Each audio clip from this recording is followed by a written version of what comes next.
镇北侯府那个草包纨绔，竟敢用万两黄金买下状元之名。今日朕与满朝文武在乾元殿上空等，他倒在这烟花之地买醉，真是活腻了。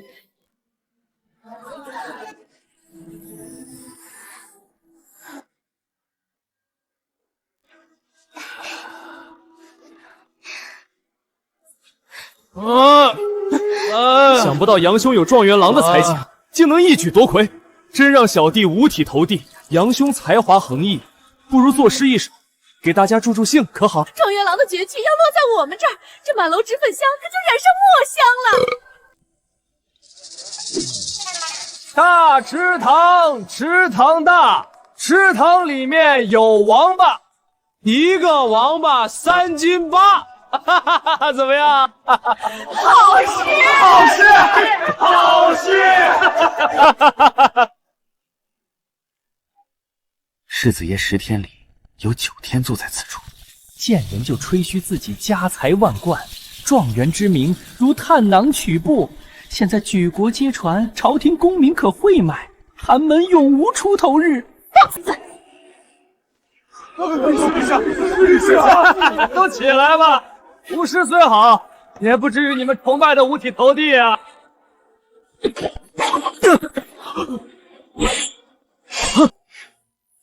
大胆洋溢，状元功名都敢讳莫，乱我国威！今日朕便斩了你！好像死了。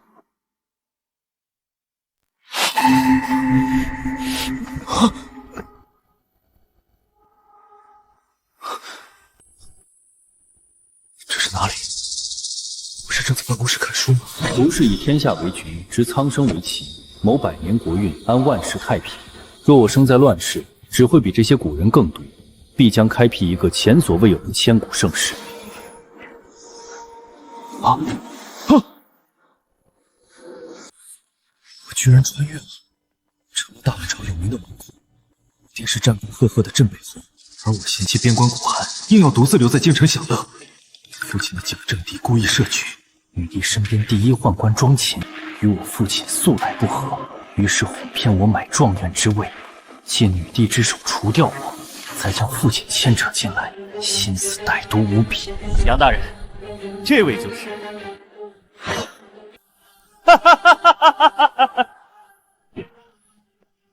原主被酒色掏空了身子，又让女帝一下，竟然直接猝死了，真是个废物。原来没死，那朕今日就替天下学子斩了你这名不副实的草包！镇北侯敢与咱家作对，今日就拿你这废物儿子开刀！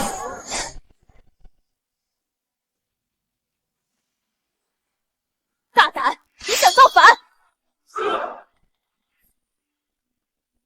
陛下，大武如今龙气散失，危在旦夕，内有蛀虫啃人根基，外有群狼恶虎环伺，表面看似光华强大，实则千疮百孔。废话，但凡读过2天书，哪个不知道？北方天灾连绵，不出10日灾民必反，届时突厥趁乱进攻，大武覆灭弹指一间。那时，陛下又该如何应对？连当朝宰相都看不出的局势，竟被他一脸洞破，难道他并非庸才？这些让陛下夜不能寐的东西，臣屈指可就，至少保大武过运，再续百年。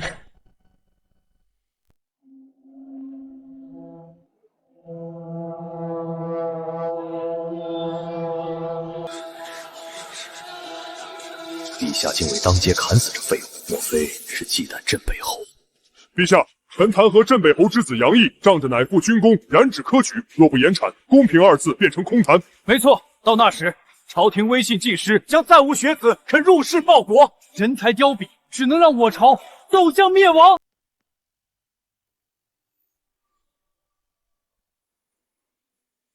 如今朝政皆被尔等昏庸废物把持，想无灭亡矣。放肆！老夫乃先帝钦点进士，鞠躬尽瘁30载，岂是你这纨绔能污蔑的？你倒说说，老夫有何昏聩之处？人在其位，不谋其事，致使国库空虚，民生凋败，便是最大证据。那是因为天灾连绵，换了别人来，未必有老夫做得好。耳风耳禄，民脂民膏，下民易虐，上天难欺，做了什么？做了多少，你心中有数。好，好一个下民易虐，上天难欺，倒有几分文人风骨。出涉朝堂，竟毫无畏惧。难道他平日扮作玩处，只是在为父藏拙，以保我镇北侯府？陛下，这时考官早已招供，这可不是他能狡辩的。陛下，寒门学子群情激愤，要求力斩杨毅，以正市民。再不处置，恐失人心。这纨绔连考卷都是空白的，陛下不信可以开封验卷。简直是目无王法！就是。杨毅，你为何不替自己辩解？能插手科举公正的，必是权势滔天之人，自然也伪造好了一切证据。草民空口无凭，辩解有用吗？确有几分道理，不妨考他一考，看看他腹中才华有几分真假。你若能证明自己的才学无假，朕便饶恕你；否则，诛九族。还请陛下出题。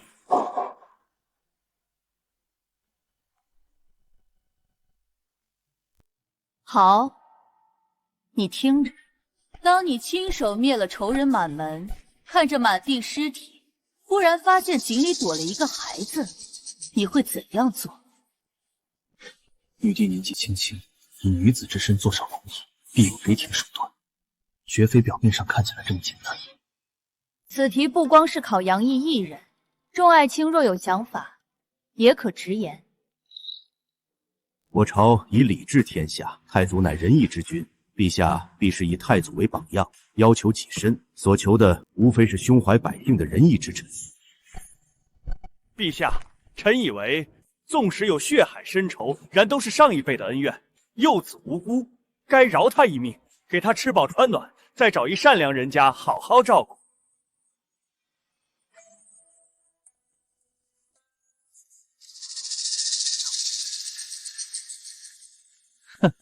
我看杨世子胸有成竹，似乎有一番不同的见解。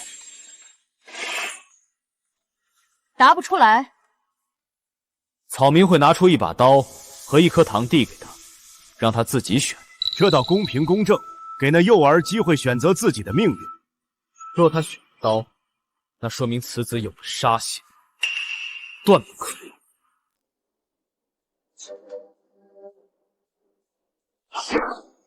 杀伐果断，倒是个做大事。若他选择了糖，说明他城府极深，此子断不可留。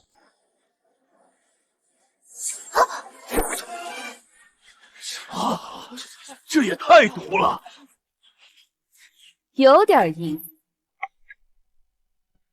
选刀是死，选糖也是死，根本就没想给别人活路。陛下，此人太过冷血无情，朝廷不可重用这种人啊！想不到这没用的废物，竟然比我东西二长手段还多，一切都是看走眼。朕问你，若他两个都选，你待如何？两个都选，说明他贪得无厌，杀。若两个都不选呢？天生反骨，杀。禽兽，禽兽啊！稚子年幼无知，何其无辜！就算报仇，也不该下此等毒手。再说，既然你横竖都要杀他，为何还要假装给他选择？因为我善，他父母杀我全家时未曾给我选择，如今我总要补上这个遗憾。你真是禽兽不如！难道就不怕杀错了人？当一个看似无害的孩子被推到前台时，说明他必有同伙，所以我们杀了他之后，应该躲在暗处，等待同伙前来收尸。惨绝人寰，禽兽不如！像你这种心狠手辣之徒，不配入朝为官。臣请陛下削他世子之位，夺状元功名，贬为庶民。李大人心胸宽广，竟能放幼童生路，是宅心仁厚还是不杀谋矣？老夫又不是你这嗜杀成性的恶徒。可惜10几年后，那幼童长成归来，面对饶他一命的你，没有丝毫手软，不但砍死了你刚刚出生的孙子，甚至把你院里的蚯蚓都竖着劈开，永绝后患。因为这是你教给我的道理。你这分明是狡辩，何人像你一般嗜杀？陛下不会容忍这暴虐之徒为民请命。何人像我？倘若你犯欺君之罪，陛下要诛你9族。今日做人留一线，他日送你上西天。来人，把他拖出去！何时轮到你替朕做主了？奴才不敢。很好，你合格了。现在朕有几分相信你这状元之位并非徒有其名。陛下，单凭此题并不足以证明此子有真才实学，不过是抖个机灵罢了。臣不服。是啊，臣也不服。或许这小子平日里就心思狠毒，这才应对自如。臣等不服！臣等不服！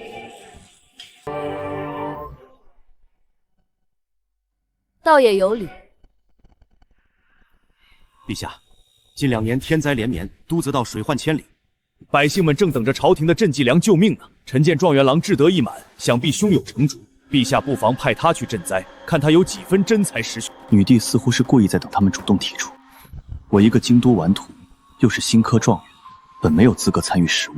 若他直接遣我去赈灾，很难行得通。女帝果然心思深沉。怎么，世子不敢？自古赈灾粮发放是贪墨重灾区，到百姓手里实不存疑。此事于我不难，可痛快答应，必会让他们心生疑虑。草民资历尚浅，恐难以胜任。杨大人才高八斗，昨日与犬子吃酒时，还拍着胸脯说满朝文武不及他一根手指。这等小事，他抬抬手就办成了。户部尚书李大人，赈灾可是你分内之事。陛下让你去，是给你机会磨练，你别不识好歹。李大人的意思是，数万灾民性命可以随意拿来给草民练手。够了，杨毅，朕本想给你个机会证明自己，没想到你推三阻四。既如此，打入天牢，秋后问斩。赈灾之事你接是死，不接也是死，要怪就怪你处处挡咱家的路。既是陛下谕旨，草民自当领命。这是拉着朕陪他演戏，之前的纨绔相都是演出来的。真是初生牛犊不怕虎。陛下，朝廷的救命粮可是有数的，岂能真让个纨绔拿去浪费？往年赈灾钦差都由李尚书兼任，庄公公辅助，他一介书生去赈灾，真的明白吗？他，我倒想知道，若是赈灾粮经过尔等之手，还能喂补多少？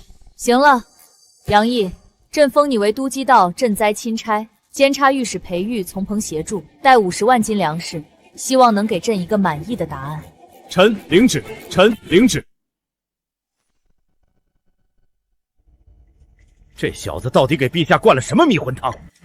陛下竟满意他如此恶毒的张禄，黄口小儿，敢在老夫面前狂妄，你得意什么？老夫现在就能捏死你！上，本官乃陛下亲封赈灾钦差，见正旨，等同陛下亲临。你们是在藐视皇权吗？还不跪下，都滚下去！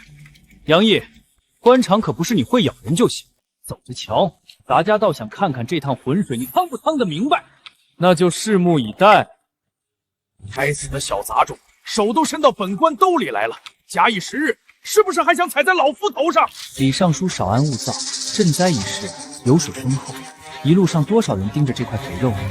哄陛下开心只需要一张嘴，赈灾可是要看手段的。公公已有妙计，京城码头向来有我西厂把守，我早就安排好了人，替他往一半赈灾粮里加点料。妙啊！到时候百姓咒骂陛下昏君，这小子跳进黄河也洗不清。陛下不得不斩他以平民愤。镇北侯失了独子，对陛下可就未必忠心了。正是，剩下一半粮食，就看他保不保得住了。他们竟敢对赈灾粮动手脚，意图谋害百姓。本官这就去陛下面前狠狠参他们一番，让他们吃不了兜着走。裴御史，慎言，庄公公和李大人这都是为了本官好，这个钱本官可不能不领。你说什么？难道你怕了？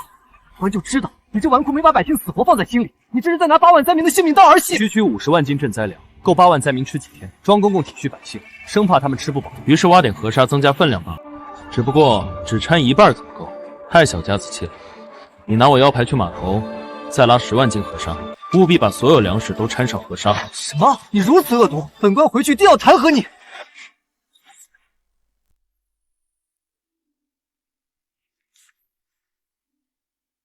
永宁参见陛下。皇帝，你登基也有几年了，这子嗣一事不能一直拖着，有没有相中的年轻后生？母后，武朝内忧外患，儿臣政务缠身，无暇顾及儿女私情。再说缘分这种事也强求不得。朕怎么想起这等屠宰？不行，天下无私事，无论如何都得选一个。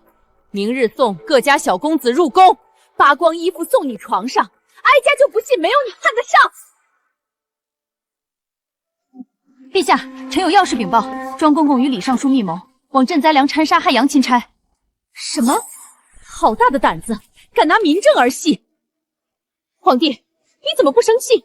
我听说那钦差初入朝廷为官，你放任这帮老油条对付他，这不是把他往死路上逼吗？倘若他连这点小事都处理不下，说明朕看走了眼。朕要的是能臣。姑母，那个杨毅可不是什么好东西，您不用替他担心。此话怎讲？他是镇北侯府那个纨绔，心思很毒。若那孩子选了刀，说明有杀心，死子断不可留；若他选了堂，说明他有城府，死子断不可留。此等毒辣心计，的确不是什么良善之人。别是早已投靠了突厥当了奸细，皇帝心也太大了，我得替他去探探深浅。永宁，跟我走，哀家出宫有点急事。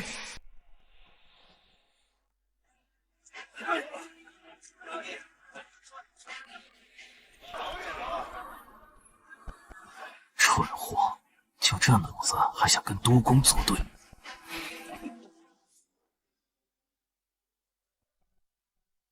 想不到土豆早就已经传入了大吴，不过许多人吃了生芽土豆中毒而死，这种作物便被弃之荒野，这可是好东西。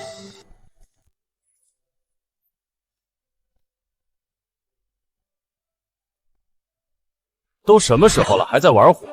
陛下竟然真让一个无脑蠢货来负责放粮，真以为谁都能把手插进我户部？听好了，本官是见到本钦差要自称下官。什么？听不懂人话吗？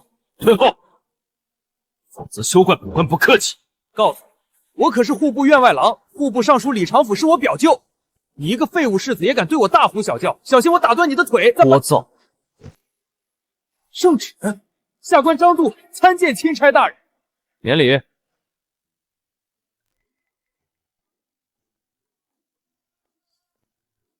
姑母，干嘛换这么破旧的衣服啊？人家浑身痒痒。什么味道？好香！这是何物？竟从未见过。就会嘴上逞能！我告诉你，督族道上下全是我表舅的门生，你想把粮食完完整整送到那帮贱民手里，做梦！这可是天子脚下，岂容你一个小小员外郎一手遮天？真是岂有此理！一个玩忽职守，尸位素餐；一个结党营私，欺君罔上。我大吴朝的礼制，竟是烂到了根子里。你说你放着好好的世子不当，玩什么命？官场上混，不是光有家世背景就行的，还得看门路。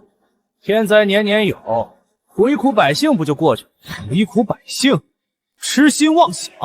我杨毅既已入朝为官，就是要为天地立心，为生民立命，为往圣继绝学，为万世开太平。好一个为天地立心，这才是我武朝的好儿郎。尽管嘴硬，很快你就笑不出来了。灾民们一旦打开粮袋，发现里面掺了砂石，到时候就是你的死期。为天地立心，为生民立命，小小年纪竟有这等胸怀气魄，什么纨绔子，这分明是栋梁之才。朝堂险恶，镇北侯又不在眼前，他如此行事，不过是为了自保罢了。此人长得也是眉清目秀，给哀家当女婿最实实不过。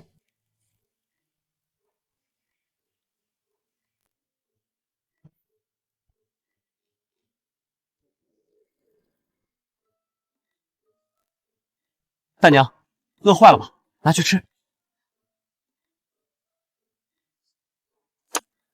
黑乎乎的，是人吃的吗？我不要！你敢欺负我？我可是……不管你是谁，都不该浪费粮食。你知不知道灾区多少灾民连口热粥都喝不上？公子教训的极是，是我这侄女不懂事。您吃我这个。这人间竟有如此美味，这是何物？这是土豆，好吃不是它的优点，道产才是。能有多高产？小麦猛产300斤，而土豆若种得好，能产3000斤。什么？3000斤？他一个侯府纨绔，怎么可能懂种田？姑母，他哄你的。要真这么神奇，老百姓还能饿肚子？生了芽的土豆致死，灾民以为有毒，这才不敢膳食。瞎吹，姑母才不会信你。我信。居然有此等神物，你能否再给我几个？我要带回去给我女儿尝尝。杨大人，真是太感谢了。这次也给你们一个惊喜。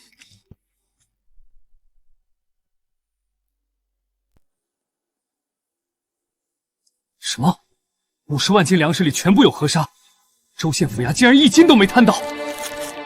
杨毅，我倒是小看你了。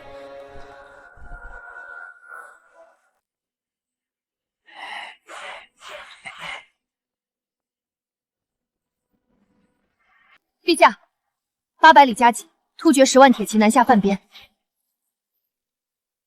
这帮蠢材，平日里争权夺利，遇到大事只会支支吾吾，镇压这些饭桶有什么用？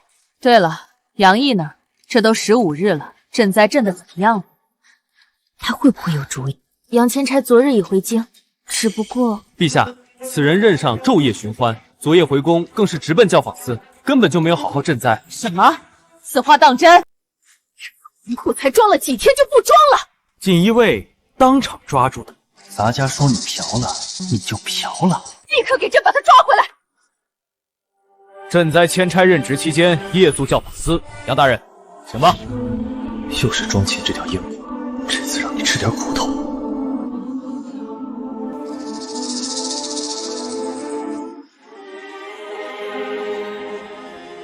陛下，突厥长久盘踞草原，兵强马厚，骑兵天下无双。我大武天灾连年，国库空虚，将士疲惫，实在是不宜与之硬碰硬。是吗？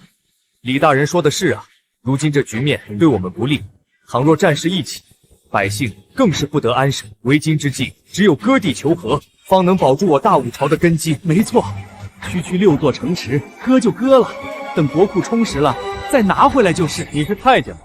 说割就割。臣可是翰林院正4品，岂有你这小儿污蔑？翰林院正4品，看来圣贤书也没少读，可惜都读到狗肚子里去，张口就是卖国求荣，6座城池100万性命，竟成你口出苟言残喘的工具。陛下明鉴，臣冤枉，臣只是想让陛下看清形势，勿做无用牺牲。那百姓便可牺牲吗？也就只有他敢跟这帮蛀虫明着干，可惜也是个贪恋声色犬马的顽童。陛下，都运到递来折子，说杨千差贪墨赈灾粮，还在好好的粮食里掐入河沙，坑害流民，这是将陛下和百姓当3岁小孩糊弄呢。天灾连年，这些救命粮可是陛下和百官勒紧裤腰带使出来，竟被如此糟蹋。百姓本来就饿着肚子，要是吃了掺沙的米粥，必定大骂朝廷昏聩，骂陛下是无能昏君，请陛下治他死罪。请陛下治杨毅死罪。怎么感觉陛下看起来并不惊讶？莫非被他知道了什么？你可认罪？臣不认。你不认？是，臣非但无过，反而有功。嘴硬！你敢说你没掺沙子？那可是咱家亲自安排的，任你跳进黄河也洗不清。铁证如山，你怎么说？回陛下，臣掺了10万斤。什么？哪有那么多？难怪下面的人没有上交精粮。10万斤，你好大的胆子！臣此举不过是为了防朝中硕鼠。胡言乱语！诸位大人忧国忧民，怎么可能打赈灾粮的主意？那为何往年李大人赈灾时，50万斤粮食还不够8万人分3成？那是运输中有损耗。上好的精粮，那些贱民也配吃？损耗？我看你是觉得那些百姓不配吃精粮吧？胡说，老臣没有。这跟你往粮食里掺沙子有什么关系？那些老爷们只要精粮，对掺了沙子的粮食不屑一顾，掺了沙才能真正送到灾民手中，达到赈灾目的。这都是你的一面之词，空口白牙。陛下和诸公凭什么信你？都局到各县县官员大都是李尚书门生，他们可不会替你说话。干什么？你想谋害圣上？哼！你以为你用权势堵住了贪官们的嘴，也能堵得住天下悠悠众口吗？百姓感念钦差恩德，居然写下了万民书。给朕呈上来看看。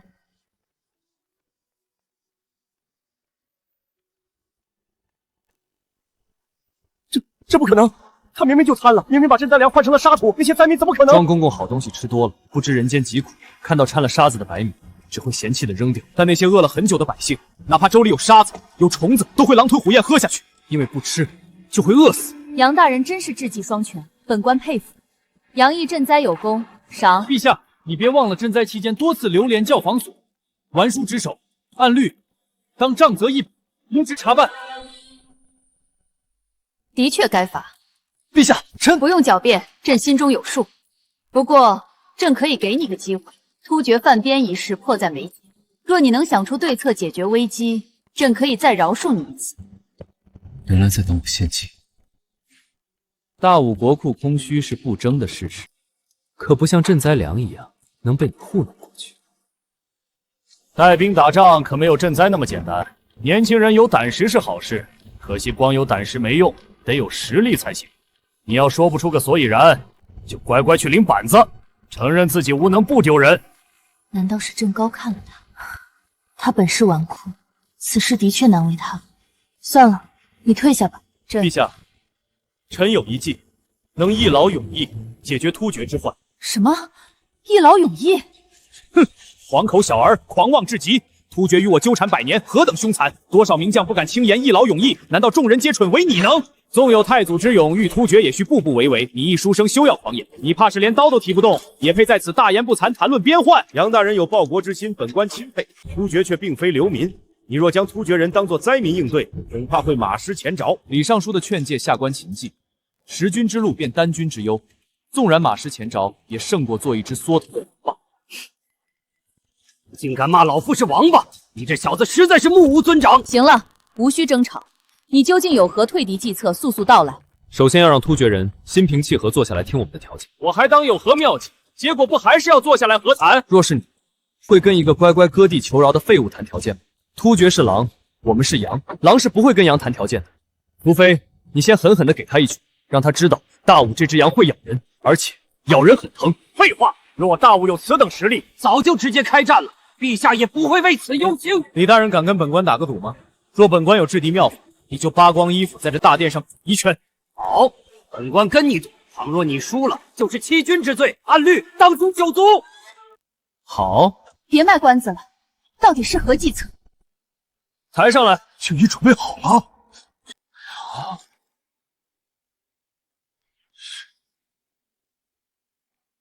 哼。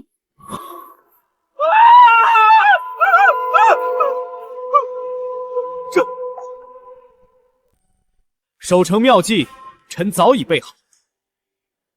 抬上来！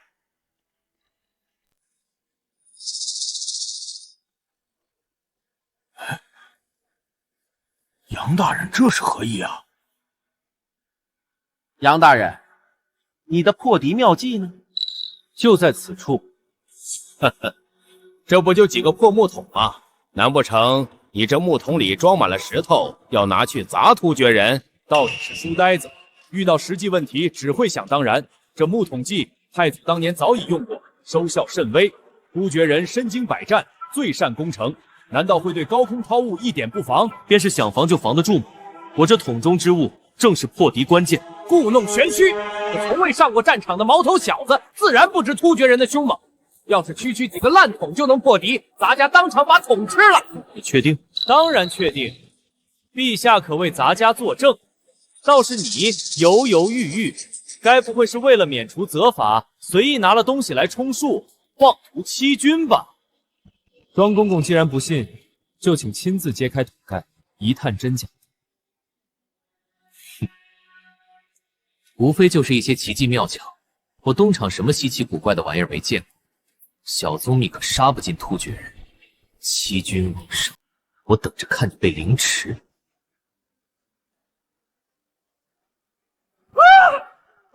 我的脸，这里面，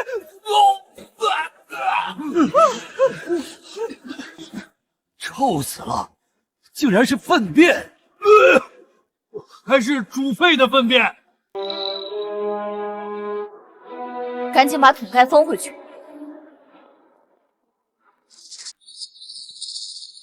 杨毅，你敢戏弄咱家，还让满朝文武在这里陪你看屎！慌！朝堂不是你们了结私人恩怨的地方，你若不能给朕一个满意的解释，朕今天绝不轻饶。你当突厥人没见过大粉？这东西若能御敌，那曲国的攻防也不用造兵器盔甲了，找农民拉点这黄白之物就是了，简直荒谬！本将驰骋疆场20年，什么肮脏手段没见过？你这也太肮脏！大粉怎么可能杀人？粪汁掺油，煮沸之后滚烫无比，从城头浇下去便可烫伤敌人，使其失去作战能力。想要烫伤敌人，倒开水、倒热油，哪个不行？何必多此一举？这都是本将玩剩下的招式，伤敌可行，破敌无用。是啊，无非是烫伤敌人一层皮罢了，还能杀了他们不成？只要护住头颅，一样可以再战。烫伤皮肤后，才是这粪汁发挥作用的开始。粪汁乃肮脏之物，接触伤口后，便会使伤口溃烂发炎，引发恶疾，快速不治身亡。莫说战场的医疗条件，就算是御医在侧，也未必能保住性命。此物居然是这么用的，可粪汁为何能让人染上重病？莫非他在粪里下毒？这不过是你想当然的一面之词。老夫吃过的盐比你吃过的米都多，只听说粪能淹死人，可没听说粪汁能毒死人。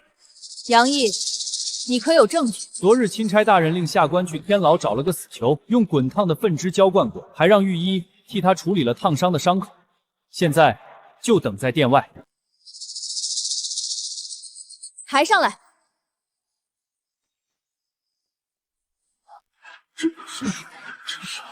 陈太医，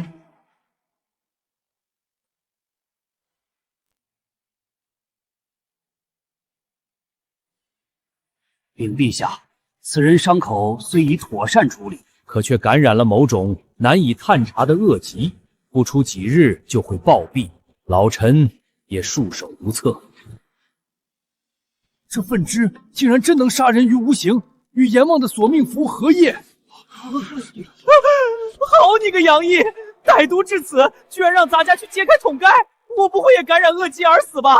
陈太医，快来给咱家看看！不过是给你个教训罢了。你作恶多端，迟早要你受死。你等着！猝不及防之下，突厥人面对大武的守城攻势，恐怕要吃大亏。果真是好歹毒的破敌妙计。此粪汁获取容易，熬制不难，中招之人浑身溃烂，宛如恶鬼一般痛苦死去，十分可恶。非但如此，又脏又臭的粪便会带给人极大的精神折磨，因而此物既可取人性命，更能震慑敌人。万一敌人有防备了怎么办？用皮子包住身体再来攻城，皮子够多少人用？粪便却是取之不尽。况且伤口再小，也会被这肮脏之物感染。尉迟将军不妨将它抹在箭头上，只要擦破敌军皮肤，也可奏效。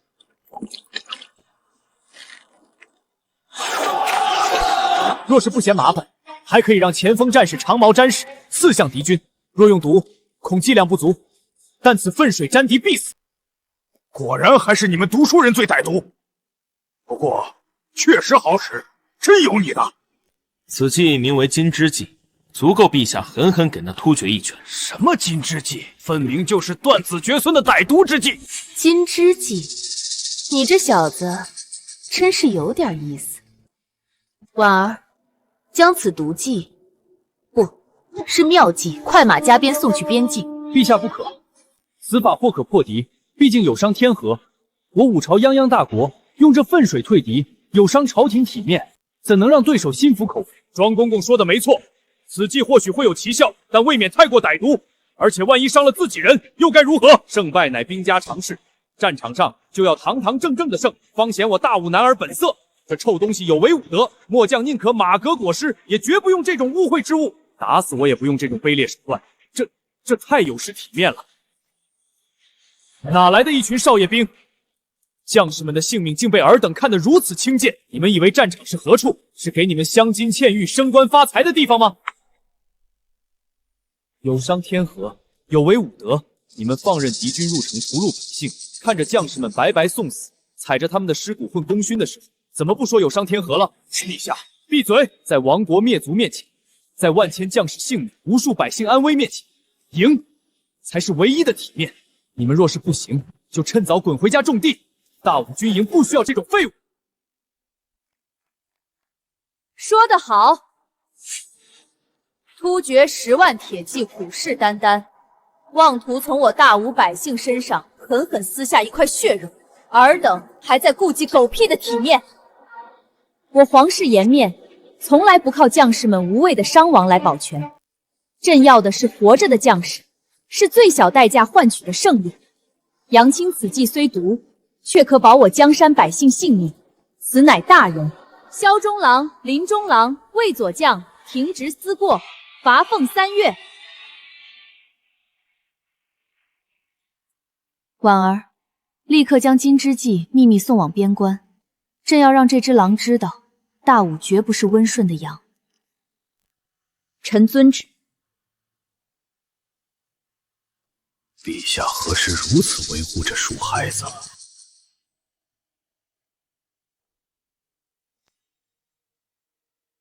陛下，就算杨大人此计真能伤敌，那也不过是暂缓了突厥南下的脚步，与一劳永逸可沾不上边。没错，太祖封狼私勋，几乎灭其王庭。然不过30年，突厥复起，先帝离庭扫血，杀了近20万人，也不过换来10年太平。杨毅坚不能提，也敢夸下开口，分明是欺君。林爱卿说的不无道理，突厥乃游牧民族，逐水草而居，其兴衰的确不在于一城一池得失。金之计素然可以反制，可也远谈不上干除2字。没错，不过陛下忘了一件事，臣刚才说的是打他一拳，而非消灭突厥军队。这一拳自然伤不了突厥的根本。你小子可真逗，打仗不为消灭敌人，那你打他干什么呀？这不是浪费功夫吗？战争永远不是看谁杀人多，而是看从一场大战中能获得什么利益。反哺于民才是战争真正的目的，而我们的目的就是要给突厥一个安稳的生活环境。什么？还得攻着他们？突厥狼子野心，100年来一直觊觎我中原沃土。我们既有破敌手段，为何不学太祖指导王庭？难不成咱们还能怕了他们？李大人这么快就忘了突厥大举进犯的原因？大武天灾粮荒，国库空虚，对于突厥来说是个极好的机会。正如陛下所说，突厥是游牧民族，每当气温骤降，生存受到影响，便会南下劫掠资源，以续生机。所以杨大人方才说要给他们一个安稳的生活环境。正是，突厥地方贫瘠，不系种植，却极为适合束养牛马羊等牲畜。若在边境设置交易所，以茶叶、丝绸、米面等与突厥交易，互通有无。如此一来，突厥便能稳定的得到生活物资，也就不必再发动战争了。我大武也可以休养生息。确实是个好主意。长期发动战争会损失大量人口，突厥也不是傻子。只要这交易所能长久的存在下去，我大武就安全了。想不到状元郎除了毒计，也有真正的良策。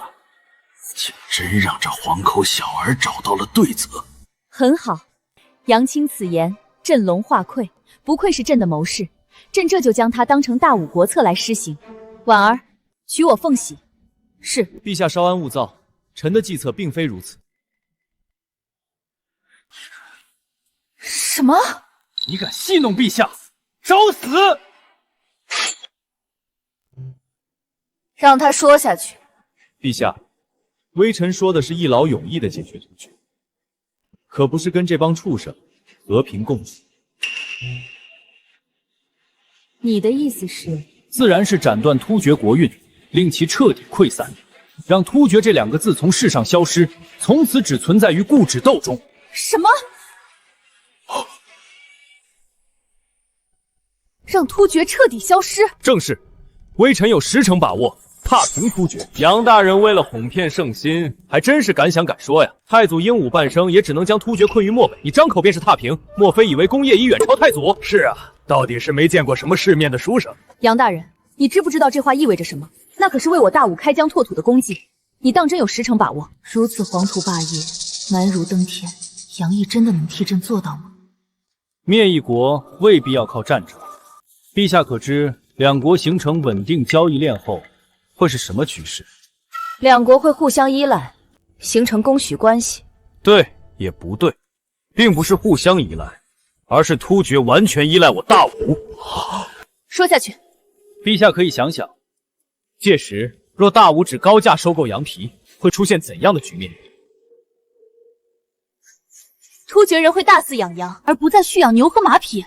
正是，羊这种家畜与其他牲畜不同，会连同草根一并吃掉。很快突厥草场便会枯竭，到那时陛下便可颁布一道圣旨，禁止大武商人收购突厥羊皮。那时，突厥又会如何？突厥遍地是羊，却无法脱手，草场枯竭，又无法继续放牧，百姓饿殍遍野，甚至无法点齐兵马与我大武一战。那时候咱尉迟敬就带10万大军趁火打劫，直捣黄龙，把那突厥小儿杀个干干净净。杨毅，杨毅，你小子可真毒啊！有你的！经济受制于人，只有死路一条。原来如此，经济受制于人，便会死路一条。杨爱卿此言，朕红化溃。好，一策谋一国，乃是奇谋。此子不简单，或许他真能助我一举结束6国并立的时代，成就一段前无古人后无来者的丰功伟绩。朕要让列祖列宗都看看，女子也能成为千古一帝。此计看似是妙计，却是个要命的绝苏毛。这计谋起码要害死几万乃至几10万人。杨大人，百姓可是无辜的。是啊，杨大人，您是状元，可不是阎王啊！那些虽是突厥人，可也是平民百姓，你此举未免太过阴毒，天理难容。陛下，朕也想听听他会如何应对。得饶人处且饶人，既然可以兵不血刃地制约突厥，何不与之交好，维持商贸往来，也好充盈我国库？李大人，刚才你跟本官打赌说，若本官有制敌妙法，你就扒光衣服在大殿上滚一圈，请吧。正说突厥的事呢，你扯这个干什么？那不过是玩笑，做不得数。本官可是3品尚书，扒光衣服成何体统？杨钦差就算是想出了退敌的金枝计，也没必要这么咄咄逼人。同僚之间何至于此？尚书大人这是要反悔。哼，胡说八道！你不就是想趁机敲老夫一笔竹杠吗？你若想要钱，老夫给你就是了。谁让老夫不屑于与你计较呢？侯府世子还能缺银子？同僚间一个小小赌约罢了。大人反悔便反悔，不过损失一点颜面，下官也拿你无可奈何。可倘若是突厥人反悔，什么？你说什么？突厥人会反悔？没有任何一种关系是永恒不变的，更何况是一直想将我中原沃土占据为草场的突厥人。人的本质是贪婪。人性贪婪，的确，突厥人是不会与我们长久的保持经商关系的，他们只想大赚一的钱，一举攻入中原，彻底将中原据为己有。这也太缺德了！我大武礼仪之八乡，与这种野人为邻，真是耻辱。突厥人在马背上长大，举足善战，若不趁其疲软将其斩草除根，我大武朝离倾覆便只有一线之隔。这根本不是一回事，你强词夺理。这世界上只有猫和猫做朋友的事，没有猫与鼠做朋友。突厥与我大武之间，从来不是与猫与猫的关系，妥协是换不来和平。陛下，您想当猫还是鼠？好一个猫鼠游戏！杨爱卿字字句句都说进了朕心坎上。不过，朕不当猫也不当鼠，朕要做那百兽之王的老虎。此事就按你的意思办。可是陛下，李尚书，有空在此做唇舌之争，不如给朕想想如何充盈国库。新科状元杨毅赈灾有功，志绩无双，封中书舍人，赐皇城向阳街8进宅邸，以后住得离朕近一点，替朕好生谋划。臣谢恩，退朝。想不到状元郎长得风神俊朗，人畜无害，手段却毒辣无比，连绝户计都想得出来。此策看似阴狠，实则是阳谋，而且只要实施得当，大概率会成功。婉儿，你亲自去一趟边关，务必将杨清此策完整无误地实施下去。是。对了，陛下，太后邀您去慈宁宫共进午膳，说有要事与您商谈。母后能有什么要紧事？怕不是又要催朕成婚？中书舍人这等重要官职，原本该属于您的得意门生，却被陛下给了镇北侯府那个顽兔废物，咱家真是替大人不值。陛下这是在借镇北侯之事敲打老夫呢。丞相告老后，中书令之位一直空悬，恐怕他也看出了老夫的意图。您替朝廷劳心多年，理应是丞相之位的不二人选。陛下却借由国库空虚的名义推了又推，如今恐怕更是想过河拆桥啊！陛下这手制衡之术玩的是越发炉火纯青了，可惜毕竟是个女人，没什么主见。大武如今强敌环死，可不止突厥虎视眈眈，等着吧，大钱的使者很快就要来了。那杨毅不过瞎猫碰上死耗子，有几分歪脑筋，真遇上大钱这种强国，可就不够看了。到时，陛下还是得依仗您。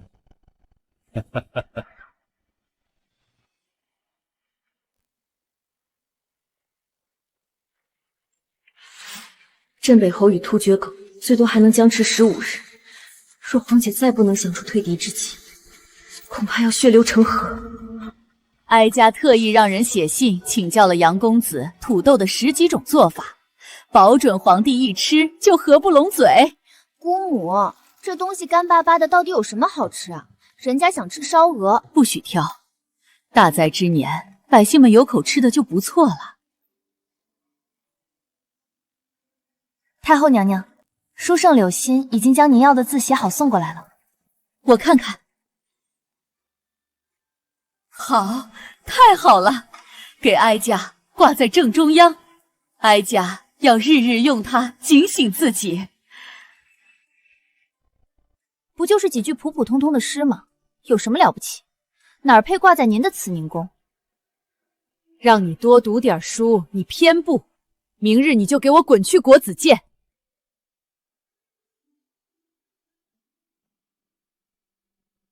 为天地立心，为生民立命，好句！何人竟有如此胸襟？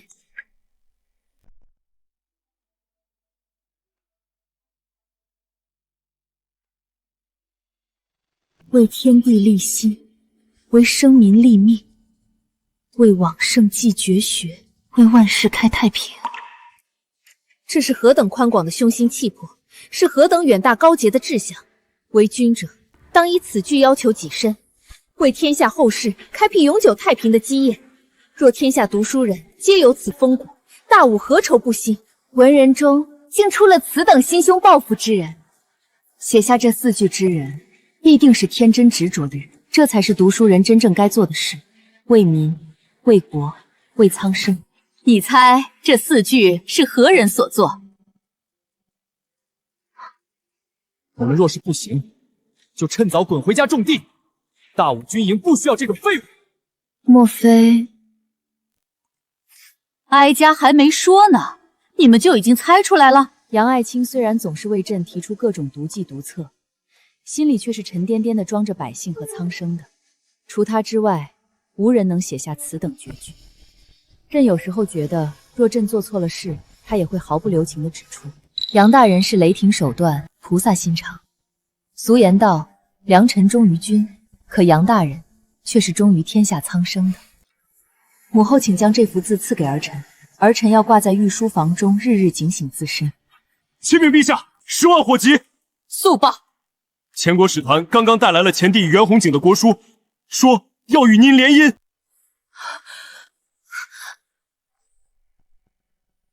什么？岂有此理！竟胆敢求取我大武国君，这分明是觊觊觎我大武领土。使团何时入的宫？鸿胪寺为何没有提前整报？禀陛下，使团并未入宫，而是将国书在市井中大肆宣读。什么？庶子怎敢！臣这就替陛下斩了他们！慢着，前国使团敢如此乖正行事，必定有恃无恐。镇北侯那边可有消息？三公主殿下昨夜入京，加急送来侯爷手书，说城中余粮仅够支撑10余日，城中百姓皆已自愿披甲，真到最后关头，便与突厥人同归于尽。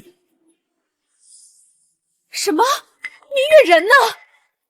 殿下尚未入宫，这可怎么办？若是连镇北侯和三表姐都挡不住突厥人，那陛下岂不是……前国那个老登真不是东西，也不看看自己多大岁数，也敢老牛吃嫩草。大武天灾粮荒，国库空虚，突厥又即将破城，内忧外患，正是收割武朝的好时机。前帝打得一手好算盘。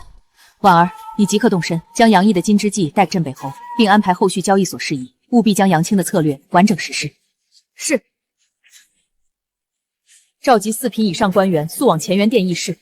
对了，杨毅人呢？把他也叫过来。属下刚才看到杨大人出宫，往长安街方向去了。长安街？听好了，大池塘，池塘大，池塘里面有王八，1个王八3斤8。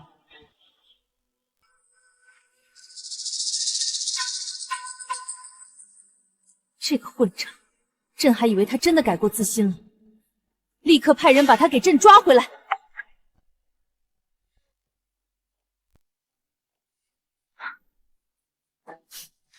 殿下，您需要休息。侯爷立身清白，在京中树敌颇多，世子又不成器，本宫这次回来，必须想尽办法替他拿到军饷，否则边关就真的失守。都据道虽有朝廷拨粮赈灾，也不过解燃眉之急。中央财政紧张，非但拿不出买粮钱，更打不起仗。若邻国趁火打劫，后果不堪设想。必须想办法快速替大吴搞到钱。来钱最快的方法就是抢。想要丰盈国库，只需一个肥羊，去哪儿找呢？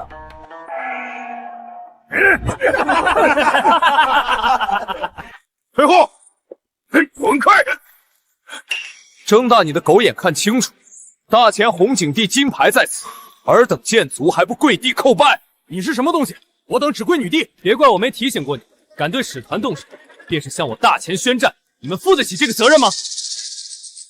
五国的贱民们听着，奉我大前红景帝金口谕旨，五帝小国必积私臣，致使阴阳失序，灾厄频生，故天灾市井，五谷不登，国土不宁，此乃获罪于天。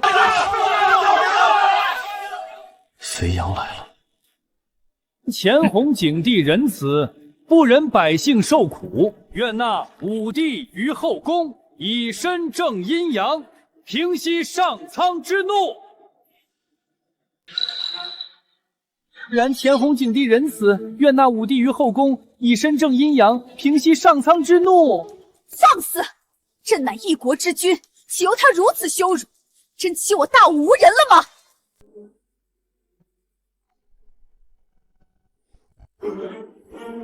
拖下去！说话呀，都哑巴了吗？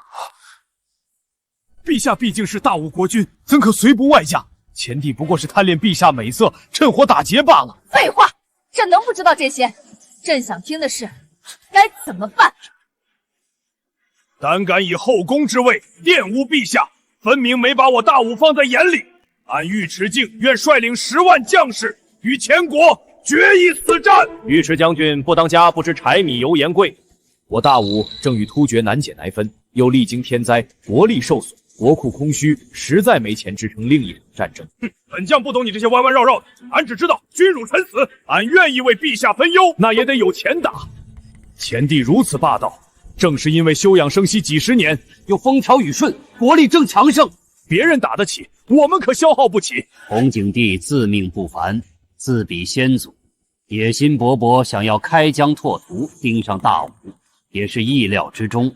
没错，前帝送来这份国书肆意羞辱，正是想逼迫我大吴主动翻脸，这样他们好顺理成章发动战争，吞并我大吴领土。那你说朕该如何？就任由他们欺辱？陛下，小不忍则乱大谋，可千万不能因为争一时气气，陷百姓安危于不顾啊！别人都骑到脸上来了，你们还叫朕忍？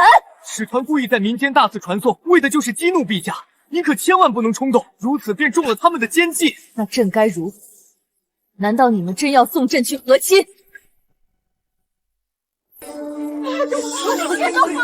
皇亲！呸！癞蛤蟆想吃天鹅肉，陛下才不会嫁给前国那糟老头子呢。就是，听说那老皇帝都快50岁了，老牛吃嫩草，真不要脸。年纪大才会疼人。凤阳帝20出头，含苞待放，抓紧时间替我大前开枝散叶，才是对百姓最大的功劳。舌头若是不想要了，本将不介意帮你割下来喂狗。又一个小娘们儿，五国让娘们儿坐江山，还让娘们儿去打仗，难怪国运衰败至此。你们五国男的都死光了吗？别说是个娇滴滴的小脸蛋儿，长得也颇有趣，你也配得上我大前天子。不如跟你们女帝一起进宫伺候，伺候的好，封你个贵妃当的。大胆，竟敢口出狂言！你知道这位是谁吗？不就是个刀口舔血的武夫吗？要不是看你有几分姿色，你以为自己算个什么东西？吾等代表的可是大前红景帝，你想开战吗？胡同，住手！听见没有，狗东西，主子让你松手呢。胡同，你们两个给我等着，本将迟早带人踏平了前国。穷的连饭都吃不起了，拿什么跟我大前开战？你回去问问你们女帝，她敢吗？我们可是大前使臣，就算是两军交战，也无人敢动我分毫。不过是路边的2条疯狗，杀就杀了。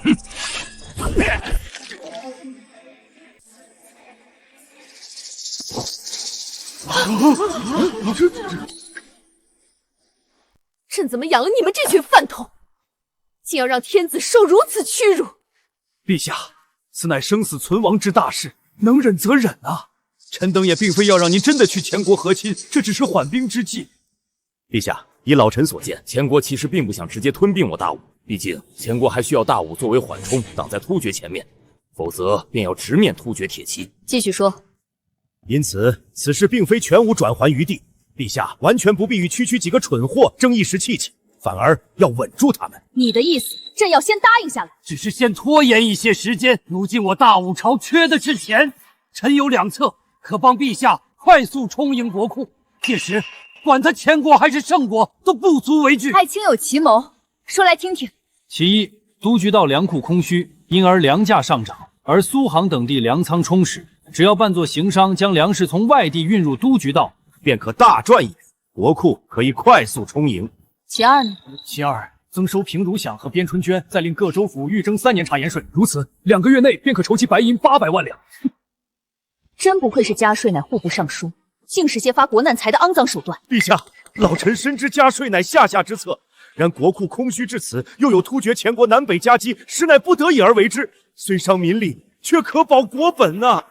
我们才有与前国一战的资格。奴才这就去将使事团请进宫，好生安抚，替陛下多争取一些转还时间。退下吧。报陛下，镇北侯府世子杨毅已将前国使者当街镇杀。什么？原主不愧为武将之子，身子亏空，武学底子倒是还在，杀个人不成问题。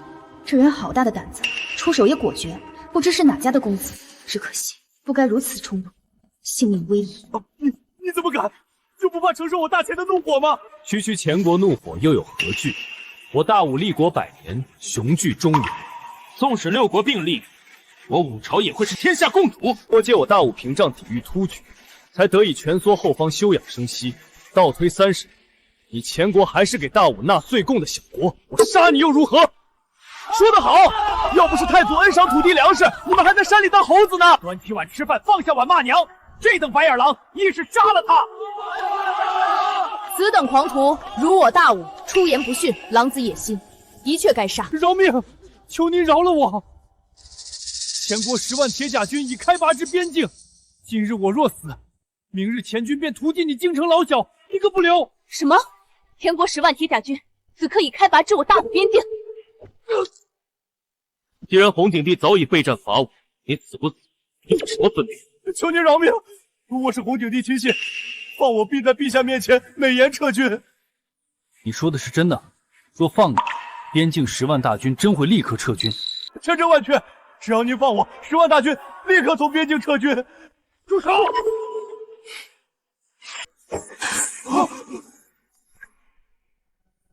这纨绔子果然不能以常理度之，迫不及待地把把柄往前皇手里送啊！我大武朝要完了！陛下，探子来报，前国10万铁甲军果然已在路上，不日即可抵达怀远道附近。果然是想趁着动手，我们理亏在先，再无谈判余地，此战恐怕避无可避。陛下，眼下国库亏空，镇北侯那边又与突厥僵持不下，此刻可万万不能开战，不如把那杨毅绑了交出去，争取一些时日。臣愿为陛下凑齐军费。陛下，锦衣卫想必已经出动，立刻就能将此叛逆捉拿归案，以平息前国怒火。真是天助我也！原本还想慢慢对付你，你自己找死，可怨不得旁人。拿下！此人斩杀使之谋逆，抗命者同罪算处。此人斩使坏邦交谋逆，抗命与他同罪，奉令捉拿。他俩赌术互斗而死，无凭无据，尔等休想冤枉好人。我等亲眼所见，无凭无据，你们不能乱抓忠良之士。都给我闭嘴！再敢多嘴，一并治罪。杨毅，别当别人都是傻子，这次你捅了天大的娄子，就算镇北侯来了也保不住你的命。你是镇北侯世子，传言废物，竟如此胆色过人。锦衣卫先斩后奏，以烟留赵玉，速速将你带走！此人乃陛下要保之人，你们无权将他带走。属下参见三公主殿下，属下有眼无珠，罪该万死。锦衣卫办事先斩后奏，遗言留到诏狱再去交代。3，少废话，别耍花样，赶紧跟我们回诏狱受审。2，你别敬酒不吃吃罚酒，就要在此拖延时间。1。奉陛下口谕，宣杨大人进宫，所有人不得干涉。这贴身影子，他竟被陛下如此看重心。杨大人，请上车，属下护送您即刻进宫。梧桐，楼上那个一并杀掉，我即刻进宫面授。陛下，如今前国使臣在我大武京都遇刺，就算真的把杨大人交出去，也无济于事，反倒会加深两国的矛盾。王大人是想包庇凶手，难道他一人的性命比大武的江山社稷还要重吗？老臣并无此意，可杨大人乃朝廷命官，那封国书又有辱陛下威名，前国岂会相信此事与朝廷无关？依老臣所见，不如将此事推给马匪。不妨这样答复：前国使团远道而来，然路途险阻，贼寇横生，不幸遇难。陛下闻之，深表痛惜，特赠白银10万两，以作抚慰。有理。陛下不可！如今国库空虚，账上能动的银子已不足边关3月粮饷。若再抽出10万两白银赠与外邦，无异于是雪上加霜。若前国真的挑起战争，后果不堪设想，不如交出祸首。不错，10万两白银虚掷于敌，臣愿替陛下扫清前国患。陛下以为如何？你怎么会在这里？锦衣卫拿人！你敢暴力拒捕！来人，将这个当街杀人的凶手！行了。是朕让人带他回来的。镇北侯此刻正在前线舍命杀敌，朕不能寒了他的心。陛下，朕不杀你，你似乎并不意外。我父亲正在前线与突厥交战，此时杀其子，容易动摇军心。竟知朕所想。何况臣替陛下斩杀敌国奸细，何罪之有？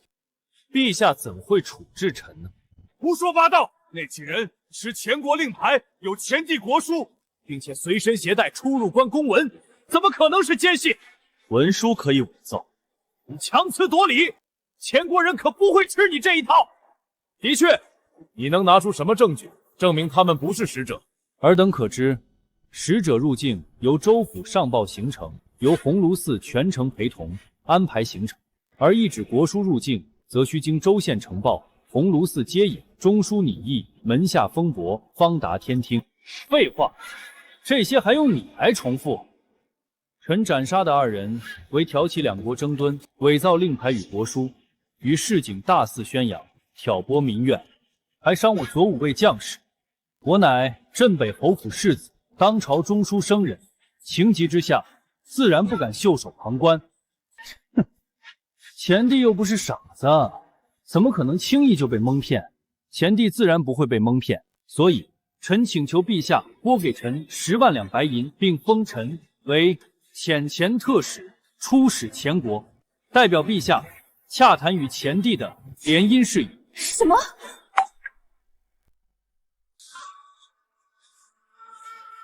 憋了半天就憋出了这么个馊主意，这10万两白银你还真敢要？怎么，你要拿去给陛下当嫁妆？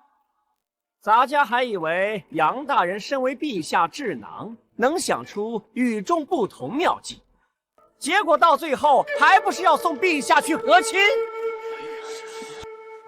天子守国门，君王死社稷，朕可以披甲上阵，但绝不能受此屈辱。没错，兄弟，你这次有点过了啊！那前国老儿分明就是要羞辱陛下，根本不是真的要联姻。臣愿替陛下出战。若臣说，臣能一劳永逸地替陛下解决前国这个心腹大患呢？此计不通，前国使团已经被你斩杀，此时派出使团，前帝必不肯相信。陛下错了，正是因为臣斩杀了前国使团，此事才更加可信。这话是何意？我大武毕竟是中原大国，前帝遣使当众宣读国书，辱我国君，若不杀之，我大武天威何存？的确如此。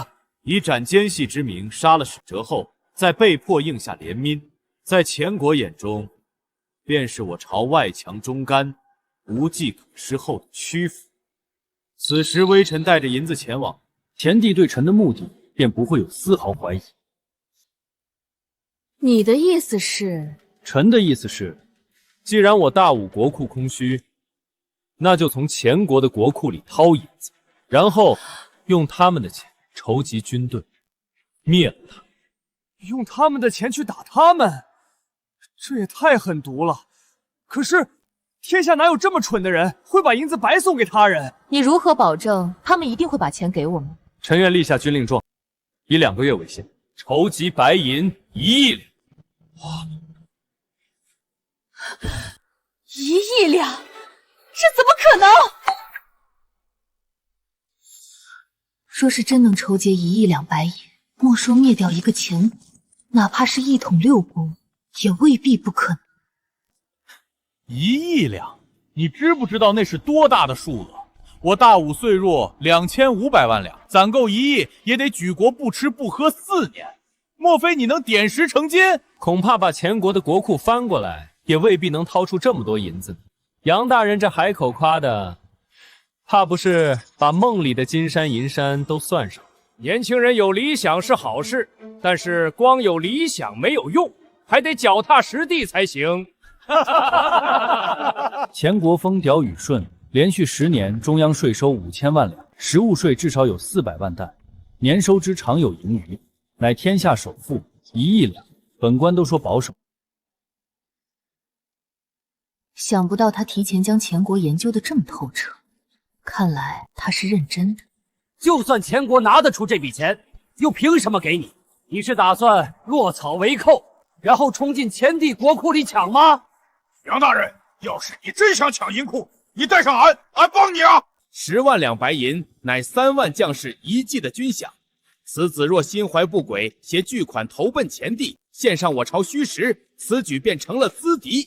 如今内库见底，外敌环伺，此举陛下万万不可答应。难道10万两白银留在你手中，就能变出更多的银子吗？前国向5国开战之时，便近在眼前。老臣自有稳妥之策，2个月内必定替陛下筹到足够军饷。尚书大人不服气，可以与本官打个赌。赌什么？自然是赌2个月内谁筹集到的军饷更多。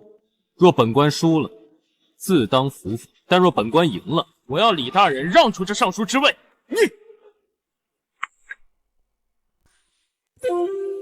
荒谬！6部尚书之位乃朝廷要职，非资历不深、德才不备者不可居之。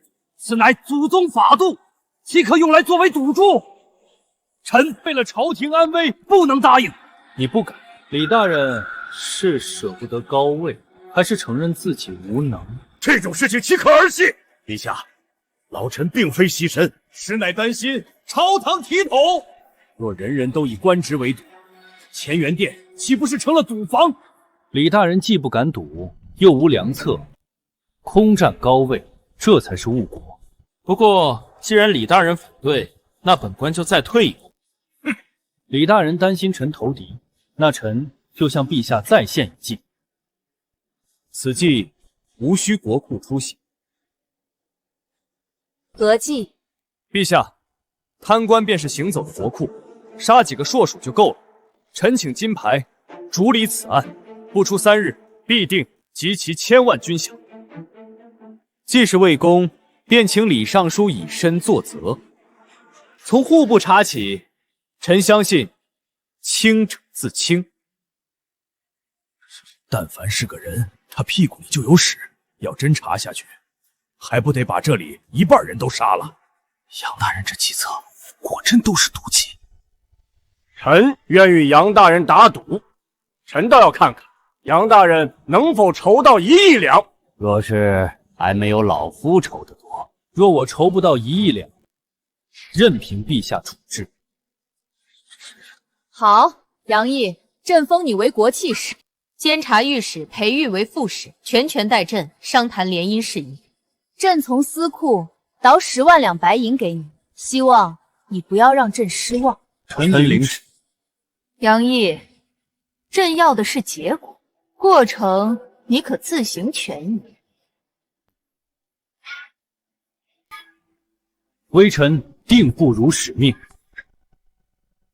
金枝计、绝竹计，这真的是镇北侯家那个顽太子想出来的计谋。没错，三妹以为此2计如何？虽歹毒，却有效，至少可以解决眼下危机。只是不知道镇北侯得知此毒计是世子所奉时，会是怎样的反应？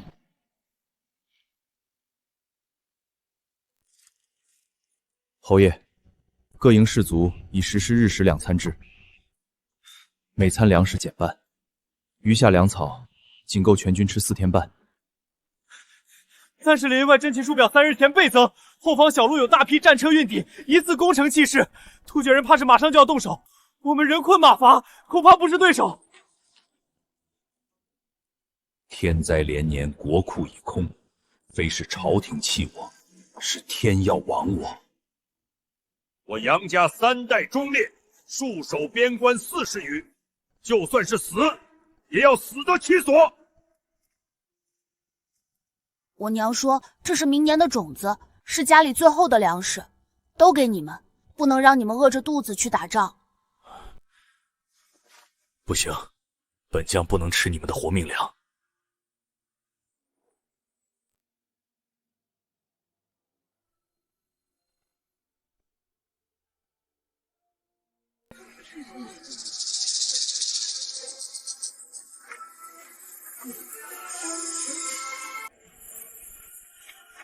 传令下去，明日午时，全军饱餐最后一顿，随本侯出关。就算是死，也要狠狠震慑突厥，为大武赢得一丝转机。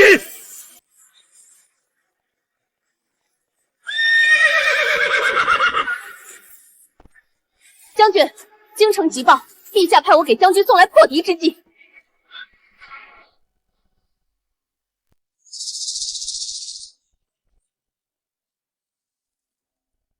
这就是你说的破敌之计？正是，这东西可以让突厥人死伤惨重。竟有如此神妙！快快快，打开看看！大粪，还是煮沸的，这东西能打败突厥？突厥的铠甲坚硬，刀枪都穿不透，一点粪水就能让他们人仰马翻，这简直是拿将士们的性命当儿戏！燕郊之人安的什么歹毒之心？怕不是我军奸细？此乃金枝，是世子爷的计谋。义儿，那个不学无术的败家子懂个屁！这是胡闹！若是老夫能活着回去，定扒下他一层皮！众将士听令！快看，突厥人带来了攻城云梯！举着木棍刀片的两脚员听好了，现在老老实实打开城门，老子可以把你们拴起来当个宠物养着。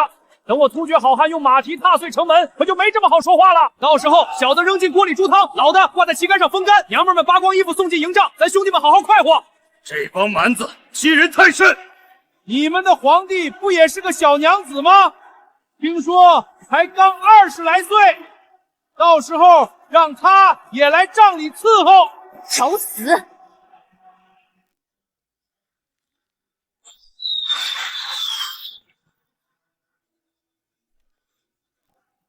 给本将军攻城！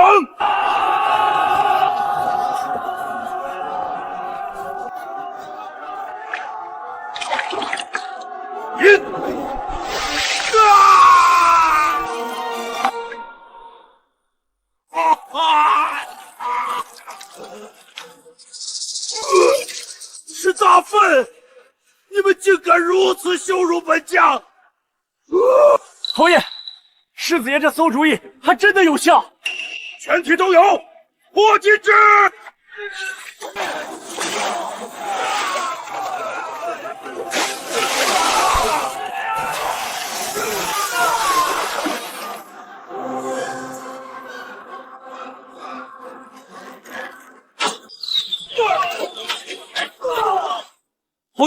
大胜！突厥狗贼的3轮进攻已被我军以金之计尽数杀退。好！斥候刚刚探得，突厥大营哀嚎满地，恶臭冲天，被金之烫伤的突厥人伤口溃烂流脓，高烧暴毙者已经不下100人。太好了！这臭小子从小到大兵书没翻过几页，骑射稀松平常，整日游手好闲，不成器。没成想今日倒是救了我全军性命，不愧是本侯的种。虎父无犬子，世子青出于蓝。金之计只是世子对付突厥人的一部分，等打胜这场战争，后面还有一劳永逸抹杀突厥的真正妙计。好小子，整日装疯卖傻，竟然把他老子都骗过去。公孙大人，后续事宜本侯都听你和那臭小子的安排。开城门，跟我去抢突厥人的粮草。此次婉儿携带杨毅的计策远赴北境，协助镇北侯彻底解决突厥之患后，你也不必回边关了。母后不会又给我安排婚事了吧？我可不想嫁给京中那些世家子弟，一个个无趣的很。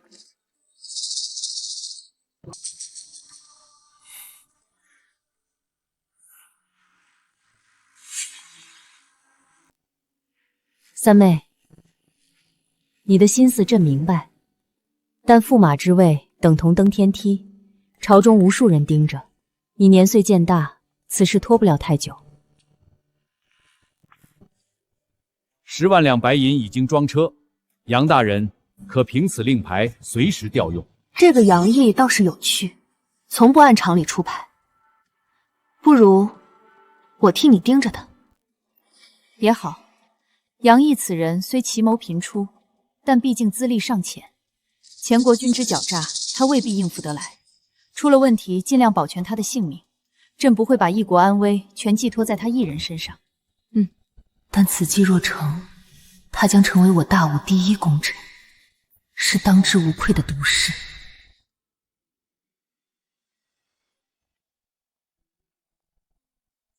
参见陛下。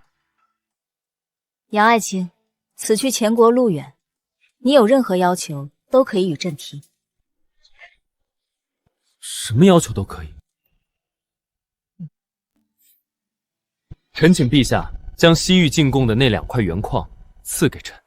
朕还以为你会要，好了，去取来给他。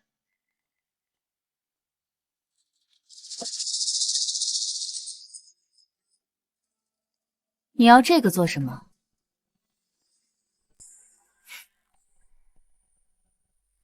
公子，求您带着奴婢吧，夫人临终前可是要奴婢好生照顾您。是啊，公子，此去前国那么远，你身边总得有个知冷知热的人伺候着。要不你把老奴带着？不必，此途危机重重，有你们在身边不方便，替我好好看家，用不了太久，我就会回来。还敢回来，狂妄！刚杀了前国使臣，还敢大摇大摆送上门去？前帝的刀正愁没处落呢。若是他死在前国，倒是省了我们的事。就算他能侥幸活着回来，别忘了还有与大人您的赌约，输给您得死，筹不到1亿两也得死。老夫等着看他人头落地。我自小离京，杨毅不知我公主身份，你只把我当成普通侍卫即可，不必拆穿。是。这位将军有何指教？幻明月，此次出使前国，陛下派我同行跟随，贴身保护你。原来是女帝心腹来监视我的。此次携10万两白银出使，女帝不放心也是情有可原。见过将军。此人确实与市井流言多大不相同，气度沉稳，宠辱不惊。出发前我有言在先，此次出使，一切以我为准，拿不准的话不要说。2个月后，我会带着1亿两白银凯旋，出发去前国。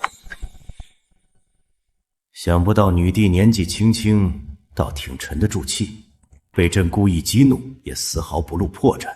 这国书写得颇为官方，居然看不出他的真实想法。杨大人如此年轻，便能代表女帝全权处置联姻之事，看来女帝对你的信任非同一般啊！只不过与朕联姻，对你5国有什么好处呢？用人不疑，疑人不用。如今6国分裂100年，困于制衡，疲于内耗，而今无有物土，前有雄兵，若强强联手，自能结束分裂割据局面，共掌天下。这瞎话张口就来，比那些翰林院的老东西还能胡扯。果然有意思，哈哈哈哈哈哈！你在五国赈灾一事，朕也有所耳闻。不愧是大武最年轻的谋士，这份胆识和气魄，少有人能及。陛下谬赞。不过联姻一事细节繁琐，不急于探讨。朕替杨大人备好了别院，杨大人不妨先住上一阵，游览一番，好好见识一下我大前风光，而后再行商议如何？外臣谢过陛下。久闻大前物华天宝，许多人间奇珍在我武朝难见，刚好我主雅好风物，命外臣多加购置，以作纪念。外臣带足银两，定好好挑选。只是路途遥远，运输回去恐怕多有不便。杨大人倒是个识货的，不错，我大前的确地大物博，不是苦寒贫瘠之地的那些小国能比的。这样吧，你想买东西，朕就送你20条大货船，再给你一块手令，你拿着令牌，便可走水路把东西装回去。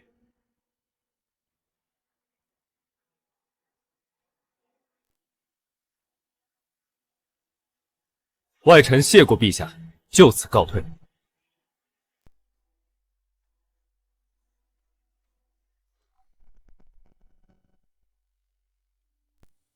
陛下，五国欺人太甚，先是当街悍然刺杀我国天使，事后竟用诛杀奸细搪塞，这不是把我们当傻子吗？更可恨的是，还送来这封国书，惺惺作态的声讨逆贼，还说主动联姻，这分明是故意打我们的脸！那3个蠢货在别人的地盘当街羞辱武帝，自己找死，怨不得人。陛下，莫非要答应与他联姻？五国女帝忍辱负重，倒让朕高看一眼。至于这杨毅，小小年纪，说话办事滴水不漏，朕竟然有些看不透他。不过那又如何？我大前是不可战胜的。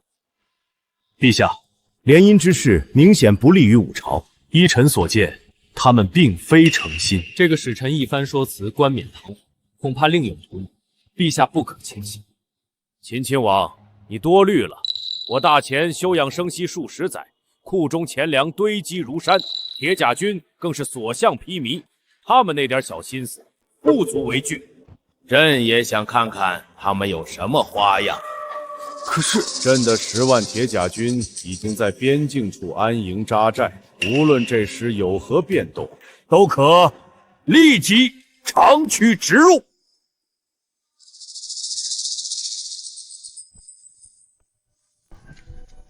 杨大人，下官有一言，不知当讲不当讲？不知道就不要讲。恕下官直言，两国邦交，岂能记一女子之身？更何况是我大武天子。若以联姻以求存续，我堂堂大国气概何在？颜面何存？那裴大人有何高见？杨大人，下官现在就可以起草奏章，怒斥前帝。就算身死，又有何惧？我大武立国100年，纵有天灾兵祸，也绝不向外族屈服。裴大人的风骨，本官敬重，所以你想以万千百姓哭事成全你一人千古清明，本官也不跟你计较。我杨毅不在乎这些虚名，只想以最小的代价拿回最好的结果。纵有骂名，我也一力承担。本官是正史，本官的决定不容置疑。看他模样，似乎胸有成竹。莫非你已有周全的计划了？那现在我们该去做什么？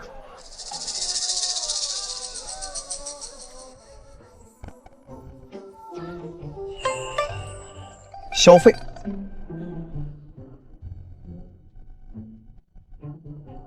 走。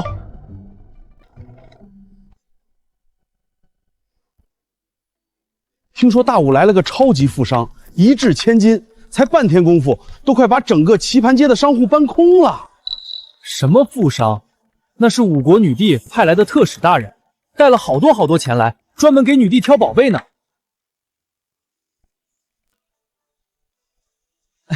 贵人真是行家。我这珍宝铺里的血玉珊瑚和北岭暖玉都是1等1的好货，整个大钱都找不出更好的。送到码头装船。是，小人保证给您装的整整齐齐，都小心点儿，东西磕了碰了，我要你们脑袋！是。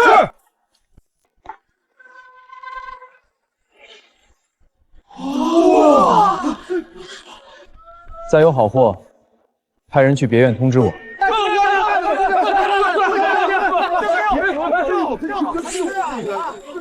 贵人看看我这雪山髓，10年才产1小块，戴在身上冬暖夏凉，最养大人。这是江南36道工序制成的云霞锦，贵气十足，最适合给贵人裁衣。还有我这个龙血，倒是都有几分意思。所有东西，只要是真品，我全要。全都要！我不是在做梦吧？那云霞锦1尺就要3000两，龙血木按寸算钱的，雪山笛更是无价。这位贵人好大的手笔！五国使团采买国礼，不问市价，现银交易，只要东西好，有多少我要多少。这纨绔当真是习性不改，都是些没用的物件，带来的银子哪里经得起他这么花？我要写折子上报陛下，参他一本。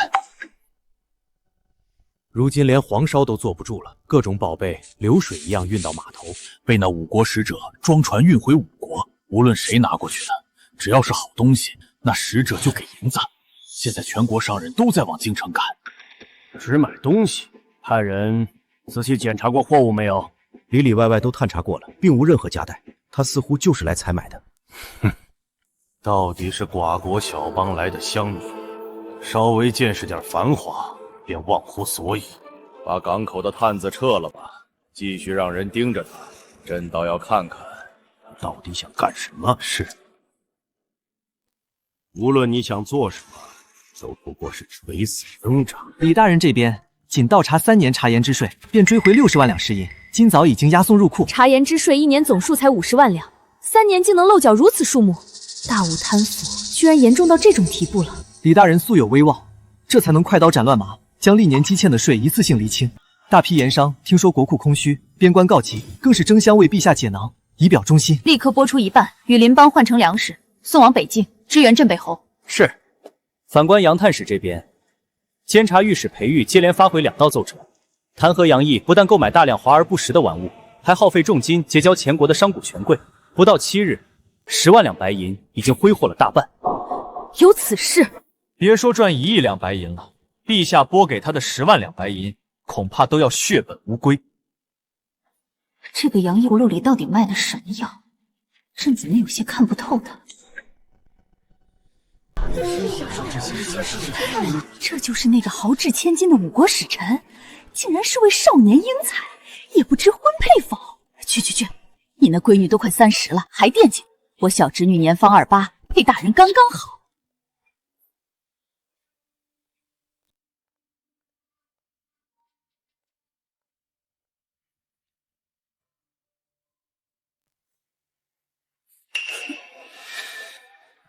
你们几个怎么看？这小子会不会有什么阴谋？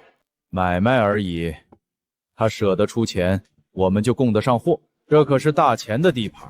咱兄弟几个是皇商，一个外邦小民，不足为惧。对，把好东西都给他送过去挑，谁会跟钱过不去？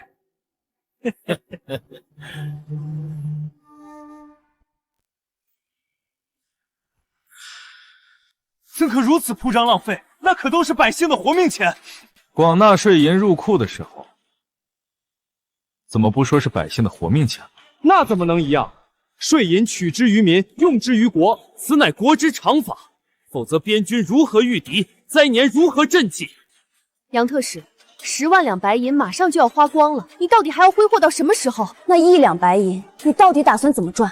父亲，我看你根本就没把陛下的交代放在心上。什么采买国礼，分明是假借替陛下收敛军费的名号，自己喜乐。你对得起那些饿着肚子的将士和百姓吗？国库多这10万两不多，少这10万两不少，横竖都是填不饱将士们的肚子，有何分别？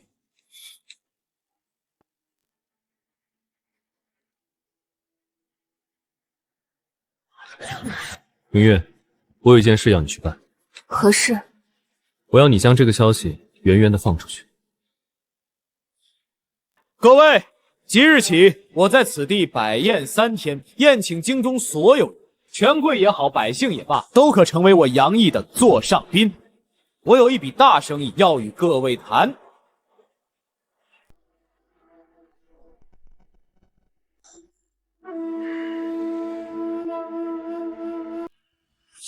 你听说了吗？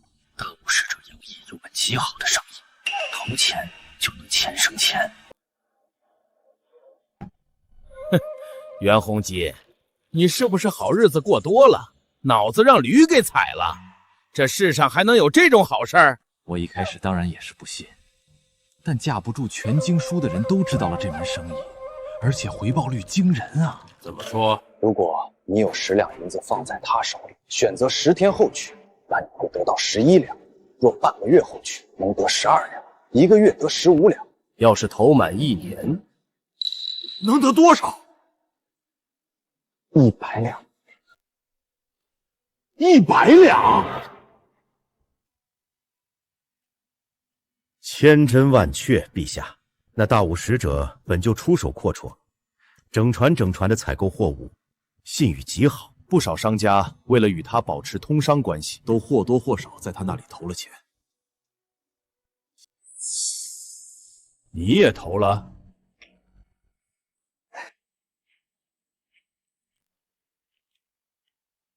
微臣也是头一次听说有这样的好事，就放了那么一点点钱。臣这也是为了替陛下试试他，万一是个骗子，臣也好将他早日捉拿。先盯着他，区一个小国使者，朕倒要看看他能翻起什么漏话。不要拥挤，每个人都有1两，自然也可以投。辛苦裴大人登记上。别急，你是3两。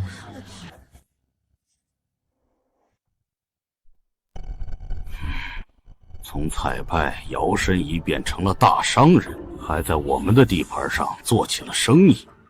哼，全京师就有60多万人，若每人都买点他的债券。老钱，你又急躁，他这生意我都看不清头绪，未必是长久的买卖，且观望一阵。听闻这个杨毅出手阔绰，全国的商贾都带着好货涌向京师，这对咱们来说未必是个坏消息。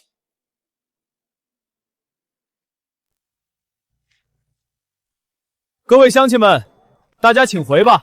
第一批债券已经全部出售完毕，10日后，请大家回到此处领取本金和利润。怎么这么少？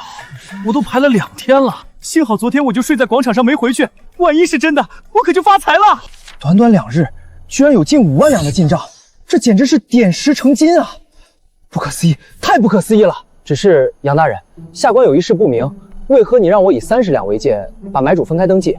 难道你是想筛出真正的买主？因为一个普通百姓之家1年的最高收入不会超过30两，我要赚的从来不是无辜百姓的辛苦钱。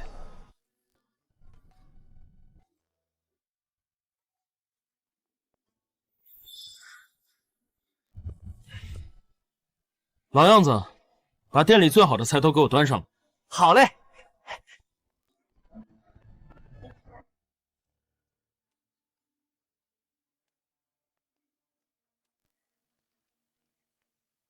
我还是不懂，前国人为何愿意用白花花的银子买你一张不值钱的票券？他们恐怕并不清楚你这债券生意到底是一门怎样的生意。莫说他们不懂，下官也搞不明白。他们不需要懂，你也一样。他们只需要知道，他们交给本官的钱能给他们变出更多的钱，这就够了。他们凭什么相信你？就这一张纸，实在看不出特异之处。他们信的不是这张纸，而是我特使的身份和兜里的银子。毕竟我挥手就能买空半条街，就算是皇商，没理由赖他们的账。既然如此，为何不乘胜追击？若持续不断的售卖下去，莫说是回本10万两，恐怕翻上一番也未必不能。区10万两，于大武来说不过杯水车薪。本官的目标也从来不是10万两。前国10万铁甲军早已在边境严阵以待，随时可以踏平我南边国门。我们必须从根本上断了他们的生路。既然如此，岂非更要加紧售卖？毕竟大人立下的军令状是2个月内筹集1亿两白银。纵然杨特使出手阔绰，但这门生意毕竟闻所未闻，而且是真金白银的投入。大多数人都是持观望态度，只有等他们看到实打实的利润后，才有可能真正出手。可是咱们的利润究竟从何而来？天机不可泄露，你要人照我的话做就是了。钱我肯定会带回去。万一出了意外呢？你这债券生意，一无地契抵押，二无货物对应，兑付全凭一纸契书，前国人真的会一直盲目购买吗？若他们产生了疑虑，你又该如何？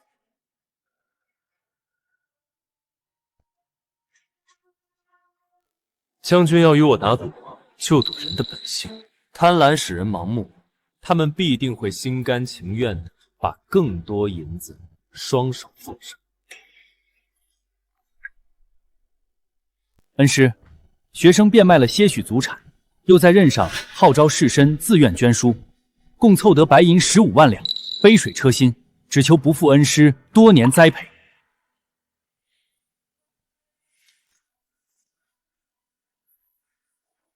下官治下的各县乡绅，听闻朝廷用兵，皆踊跃支援，将家中值钱物件换成金银与银票，共计10万两。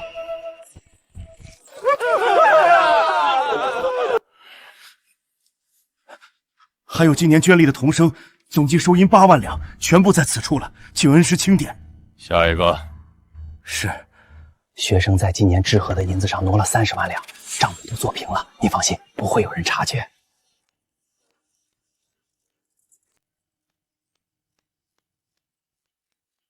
算上地契、书契以及各项珍宝银钱，总计是480万两。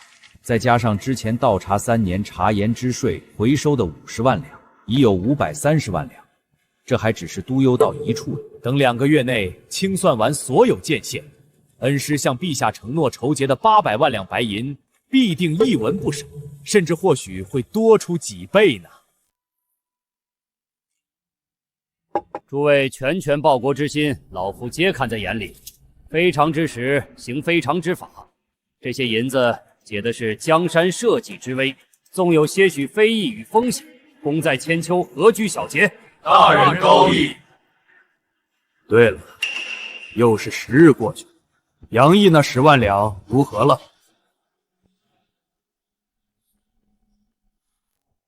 吴志洲，你说。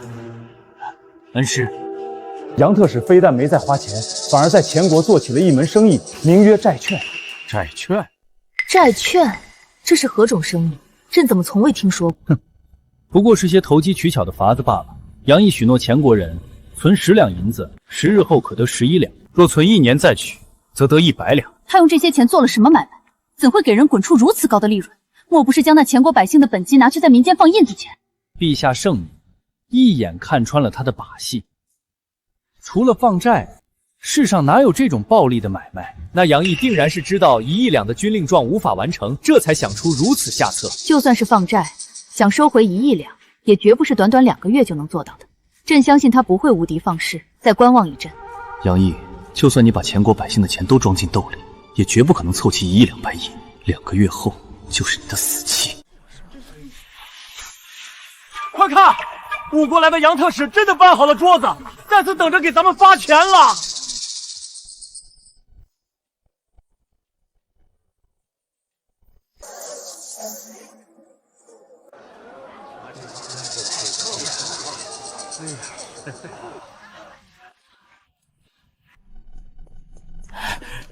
这是俺的10两债券，10日可得11两，这是你的利息和本金，收下吧。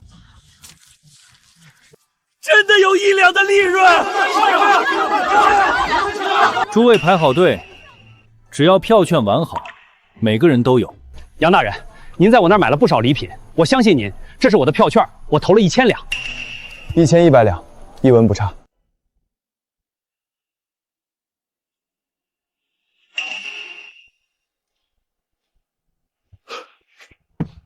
1100两，这么多钱，竟然真的给了！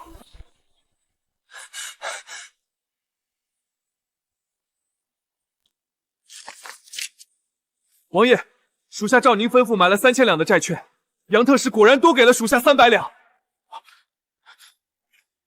什么？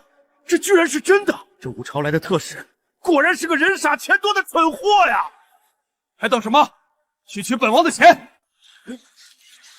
刚才那人拿回了1100两，足足多给了100两。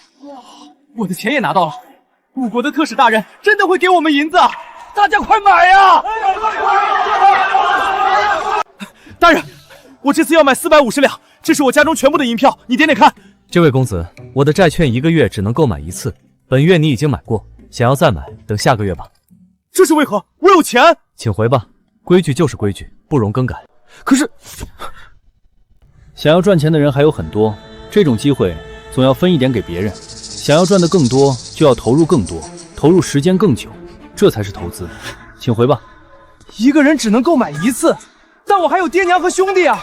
我现在就去让爹把棺材本拿出来，还可以卖了田地和屋子，到时候全投进去，发一笔大财。黄姐称他为智谋之士，我原以为他的谋略只针对奸邪之徒，赈灾粮合理调配是为了让真正的灾民果腹，以奇策破敌是为了守护边关城池的百姓。可如今呢，一纸檄文，数句言语，便能让众人争相追随，热诚至此。此人洞察人心、把控局势的本事，实在太过惊人。立刻去排队，取来账上1半现银，投进去试试看。将银子分成6份，多找几个人去买，以防万一。皇上，杨毅的债券1半以上的朝臣都买了。什么？连1半以上的朝臣都买了？你仔细讲，你仔细讲。待发现杨特使的确会将银子按说好的利润如数付还后，许多人让家中小卒扮成百姓，拿出家中大量银子去购买债券。你买了多少？老奴买的不多，就800两。哼，别摆出那副死样子，朕又没追究你。10天一城西，买1年能得10倍的本金，天下怎么可能有这种买卖？哼，必是骗局。朕倒要看看他到底要如何。去派人继续盯着他。是。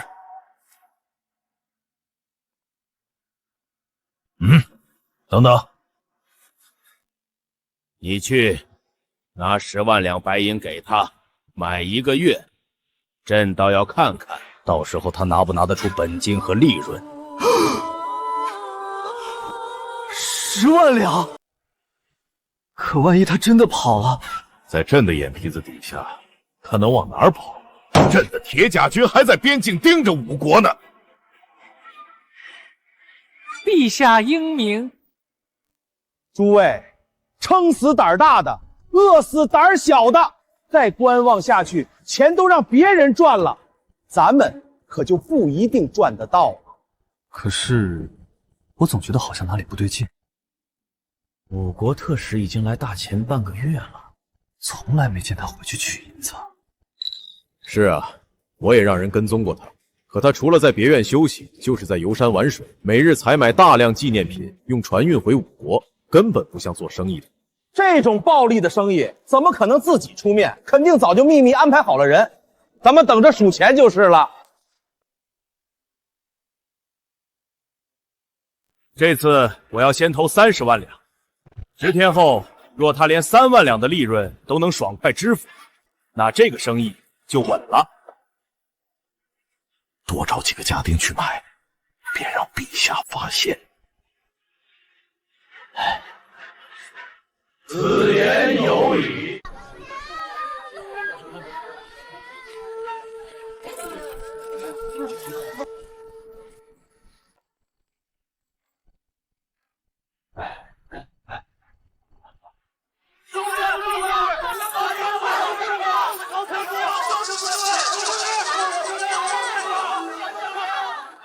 权贵开始下场，马上就该收割了。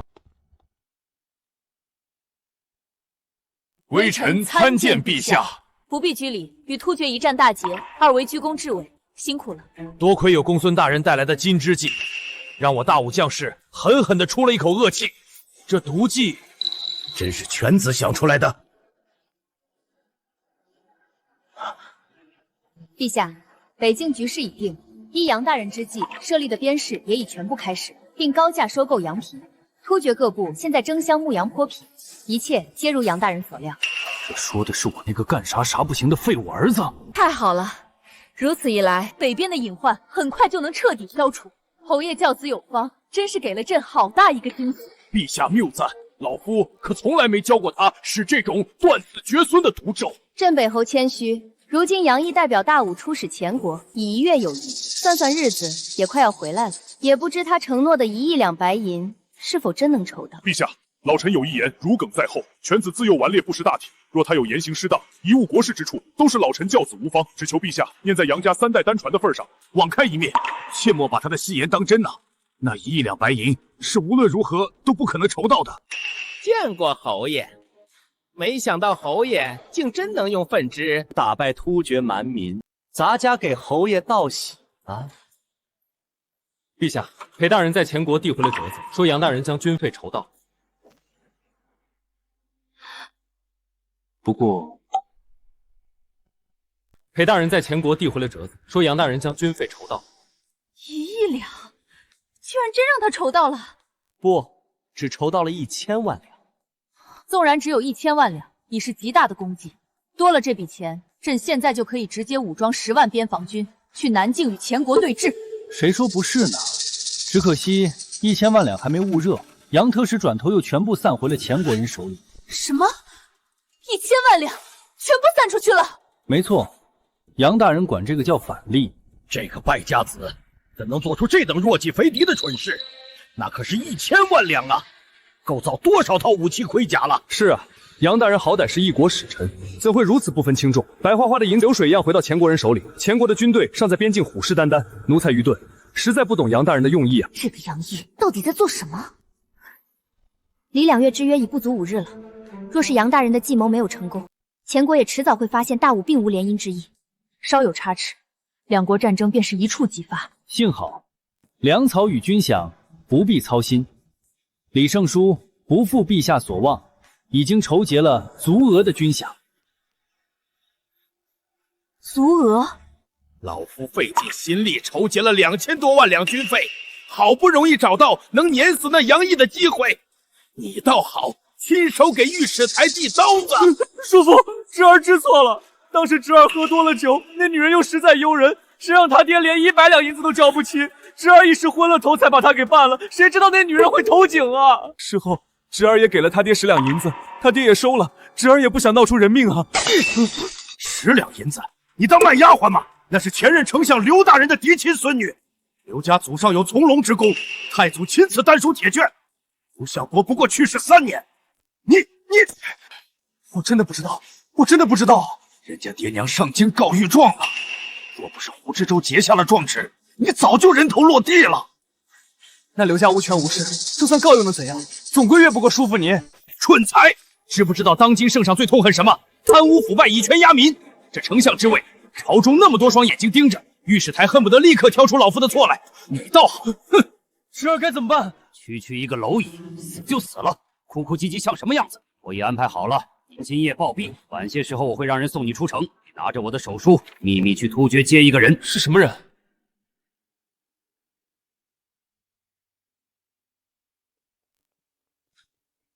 杨大人，如今只剩2日，就是回去交差的日子。可是我们账上只剩下不足2万两白银了，这该如何是好啊？急什么？不是还有2日吗？光是几个亲王就支走了咱们将近200万两的银子，皇上们掏空了更多。再这样下去，咱们可就拿不出钱来支付利润了。那时候再也不会有人来买债券，那可就完了。大人，您出发前可是与李尚书打赌说自己会带回去1亿两白银，如今这可怎么交差？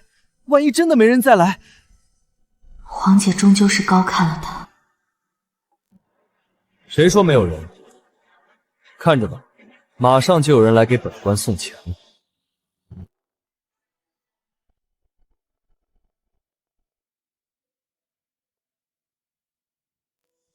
这3位是前国的3大皇商，分别把持着人参、茶叶、军需、丝绸、盐业和漕运，前于民间超过半数的银子都要过他们的口袋。既然特使大人已经知道了我等的身份，我们就开门见山了。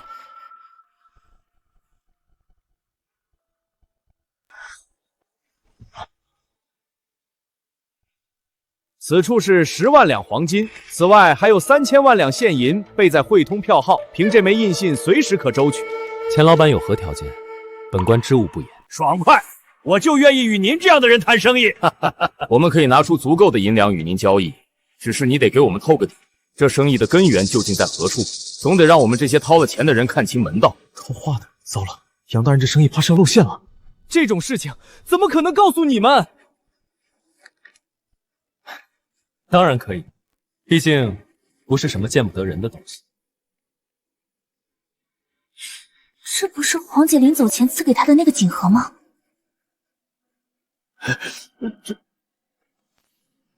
哇！陛下，请看，这是皇上们进献的宝物——玄铁矿。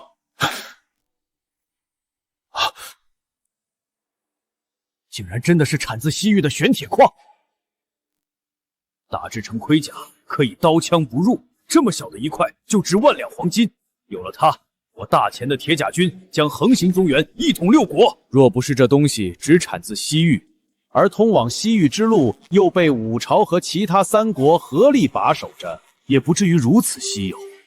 福亲王，这东西他们从哪儿得来的？是那5国使者带来的。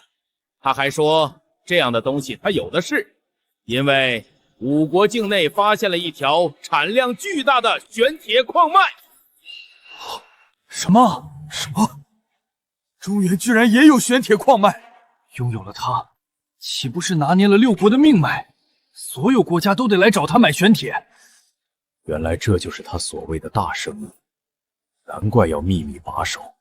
债券不过是个幌子，他需要更多的银子去加速开采矿脉，所以才会许以重利。一切都说得通了。陛下，这矿脉捏在别人手里，总归是不保险。咱们是不是应该……抢是一定要抢的。杨毅啊杨毅，再狡猾的狐狸也躲不过猎人的圈套。你小心隐藏了这么久的矿脉位置，马上就要暴露在朕的面前了。李元首，奴才在。去开国库，给5国的杨统使送上一份大礼，就说朕对他的生意非常感兴趣，并且明日朕将大摆宴席，与他洽谈2国联姻之意。裴大人，刚才那个宫里来的公公说，里面有多少银票？足足有1亿两。杨大人，您是不是早就知道前国皇帝会来给您送钱？前帝倒是下了血本，这些银票都是真的。1亿两白银投入1个月，便是1亿5千万两。万一我们拿不出这笔钱，该如何支付前帝的利润？我们不付。收拾东西，去皇家钱庄，凭皇上的印记，将所有银票换成现银，直接装出来。我们连夜回大吴。有什么问题？杨大人，你这是欺骗，是骗局。是骗局，那又如何？他们被高回报、高利润冲昏头脑时，就该预想到会有血本无归的一天。可这些不只是前国国库里的银子，你看看这里面，有农民种了好几年粮才攒下的铜板，也有富人昼夜做工得来的碎银，你就这样拿走，良心何安？这些钱是他们心甘情愿双手奉上的，本官可从未逼迫任何人。况且，裴大人想看到这些银子充盈前国的国库，而后化作砍向我大吴百姓的刀剑吗？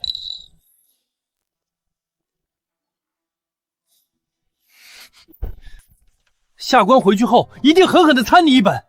殿下，你也觉得杨大人是对的吗？裴大人心系苍生，一片赤诚，本宫佩服。可你似乎忘记了一件事，从第1天起，杨大人就将百姓的银子与商贾权贵的银子分开记录，将百姓的本金和利润如数付还后，他就再也没有收过百姓的银。我把我爹的棺材本都拿来了，我要买25两的债券。100两以下的债券已经售空，请回吧。下一个。先生高义，是下官浅薄了。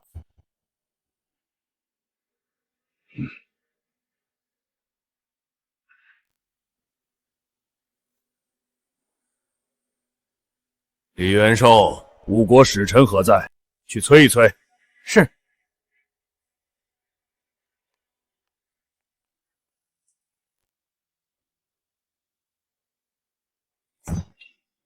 陛下亲自设宴，商讨联姻大事，此人却迟迟未至，真是不识抬举。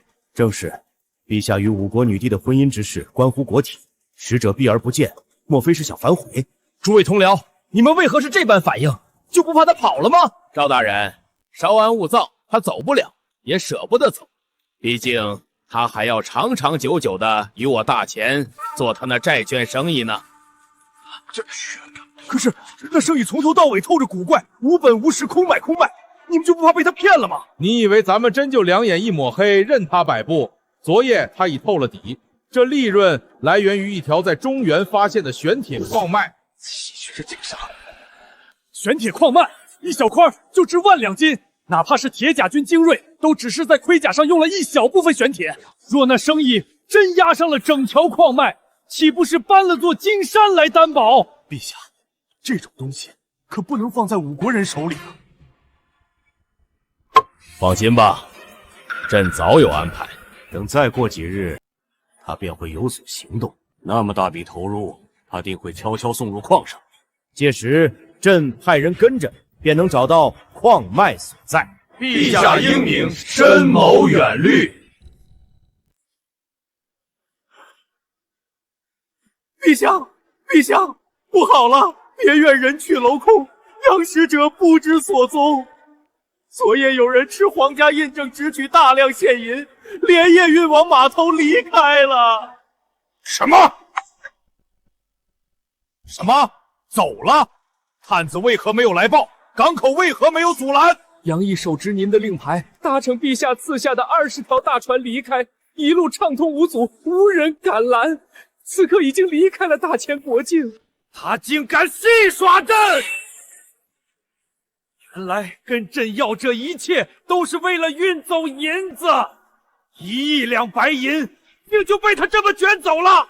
他好大的胆子！1亿两白银，那可是国库2年的收入啊！完了，全完了，我的银子！朕一定要将这个狗贼抽筋扒皮，挫骨扬灰！朕要让铁甲军踏平整个五国！什么？那特使连夜带着银子跑了？那可是3000多万两白银呐！老范，老范，老范啊！老夫纵横商场40年，居然被人做了这么大的局！杨毅他真该死啊！微臣幸不辱命，带回白银1亿5千万两，请陛下查验。好，朕就知道，杨青必定不会让朕失望。杨大人临行前只说要凑1亿两军费，如今竟多了1半。太好了，杨青此行不负朕望，更不负江山社稷所托。此番筹谋，功在千秋，朕要好好赏赐你。镇北侯世子杨毅听旨。臣在。而以一己之力筹齐1亿5千万两白银，抵我大武4载岁入。今国库充盈，爱卿功不可没。今封尔为中书侍郎，领开国县男爵位。臣谢陛下。杨大人年纪轻轻，入朝为官不过3月有余，居然已经登上了4品中书侍郎的位置，甚至领了新爵位。不止如此，中书令辅佐天子总理朝政，是名副其实的宰相；中书侍郎为其副手，参与商讨国家大政方针，是名副其实的副相了。杨大人这是一步登天了。杨大人，他当得起。读是以天下为局，执苍生为旗，谋百年国运，安万世太平。我杨毅既来到这个时代，注定会辅佐女帝开创前所未有的盛世，成为千古第一毒相。这份宠辱不惊，属实难得。他会成为朕最坚实的臂膀。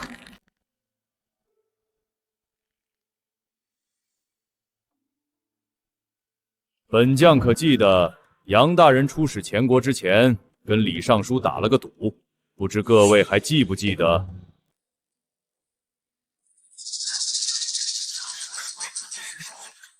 朕记得。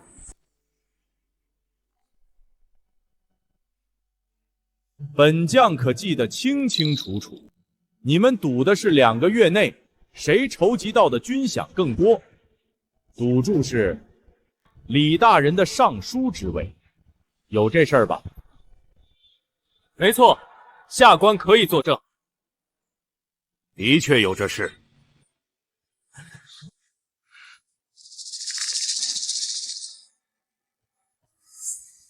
李爱卿筹集了多少军饷？陛下请过目。李大人殚精竭虑，倒查税策，亲自清缴各州军屯历年积欠，2个月都没怎么合眼，实打实的替陛下追回了1600万两实银，足足比承诺的多了1倍。杨侍郎1亿5千万两，李尚书1600万两，这数额天差地别呀，这还用比吗？你离老夫远点儿！李尚书，你不会是输不起吧？这尚书之位可是属于杨侍郎了。愿赌服输，杨大人若是凭借真本事赢了老夫，老夫自然无话可说。可若是弄虚作假，老臣可不服。你什么意思？裴侍郎3日前递回弹劾书，清楚地记录了当时的账目。3日前，杨毅手里只有19000两白银，短短3日，如何忽然筹起1亿余两？对不起啊，李尚书此言有理，就算是开赌场，都不可能3日赚到1亿两。老臣恳请陛下彻查库银，以防杨毅以假银充数。银子进了我户部的库房，是真是假可就由不得你了。杨毅，你死定了！大人，下官当时见您几百万的将银子撤去给那些皇商和权贵，一时气愤不过，这才犯了糊涂。现在可如何是好？无妨。皇姐，本宫可以为杨大人作证。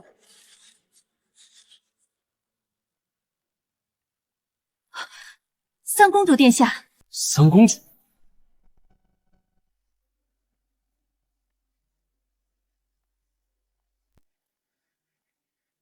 陛下指派给我的贴身护卫是三公主殿下。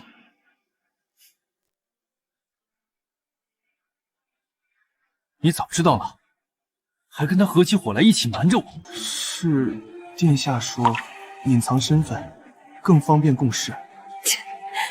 真没想到有一天能在算无一错的杨大人脸上看到这种表情。这个是前帝令牌，持之可走水路，畅通无阻。这个是皇商印信，可在前国所有钱庄支取银两。支取银两与押送庄船都是本宫亲自去办的。李大人信不过本宫，不敢。不过口说无凭，李大人有疑虑合乎情理。但本宫今早押银入库时，已由四方会验，1亿5千万两白银，皆为实银。不可能，怎么可能有这么多？一定是搜刮了前国百姓的银子。李大人心里脏，看谁都不干净。百姓的钱3期分账，乡绅的钱如数交还，这种事，本官可不屑去做。本官贪就贪大，商贾与权贵敢拿银子赌，本官就敢笑纳。说得好，李尚书还有何话说？杨毅，你说的比唱的还好听，谁不知道你这就是一场阴毒的骗局？你出使前国2月，前国上下也跟着疯狂了2月。倘若这招数用在大武人身上，你们的钱能不能保不住？陛下，老臣泣血上奏，户部尚书之位非是老臣不舍，而是万万不可交给这种心思狠毒之人。老臣这是为了陛下的江山社稷着想。住口！打开看看。臣弹劾户部尚书李长甫纵亲行凶，逼死老丞相刘氏女，事后还联合胡知州共同压下刘氏的登文谷。臣也弹劾户部尚书借筹军费之名，行刮地之实，强征茶盐税，私设多种名目，逼死严户，令人发指。陛下明鉴，这些都是诬告啊！臣一片赤诚之心，怎容他们如此污蔑？李大人这手腕，还真是让朕大开眼界。朕这大武朝，恐怕不过是你手中用来敛财上位的玩物吧？臣不敢。即日起，革除李长甫户部尚书一职，禁足尚书府中，听候发落，退朝。革除李长甫户部尚书一职，禁足尚书府。李大人，咱家来跟你商量，大人这身打扮是要去做什么？自然是杀人。你要杀的人，莫非是？可千万不要冲动。如今您只是暂时离开户部，可您的门生故旧尚在，此事还能从长计议。庄公公这话，老夫可有点听不明白。咱家就把话摊开说吧。李大人，杨毅如今风头正盛，陛下又才封赏过，轻易动他，你我二人都不会有好果子吃。不如暂且放过他，从长计议。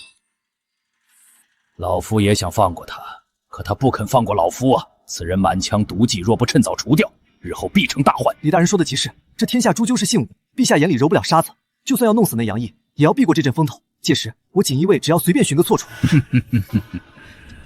那咱家今日就当什么都没看见，此事需从长计议，想个周密的法子。越周密的法子，越容易出岔子。想要动手，就得果决。咱家怎么听不懂大人的意思？先告退了。这些年你揽权行事，作风张扬，陛下却未曾过问。老夫早有察觉，你一直暗中留意老夫行踪，多年紧盯，今日更是刻意针对老夫。拿着这块牌子去东厂，就说庄公公突发不适，由老夫暂代相关事宜。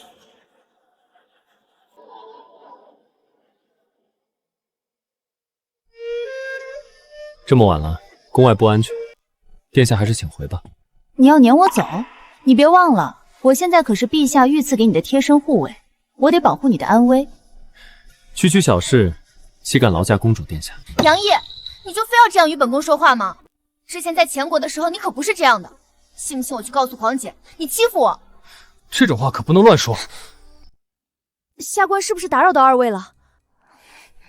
杨大人，在您回来的前一天，侯爷调取了经营3万守军，并府军5万，一同离京，前往南境与前对峙。我已知晓了。侯爷走得这么急，竟没来得及与世子见上一面。此事是陛下秘密交代，无人知晓。前国银库遭受重创，前帝狗急跳墙，欲对我大武不利，拖下去恐生变数。下官过来也是为了知会杨大人一声。来都来了，就一起坐下喝杯茶吧。今日杨府会有一场好戏。好戏？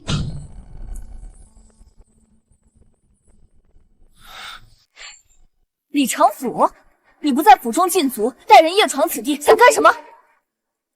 杀了他！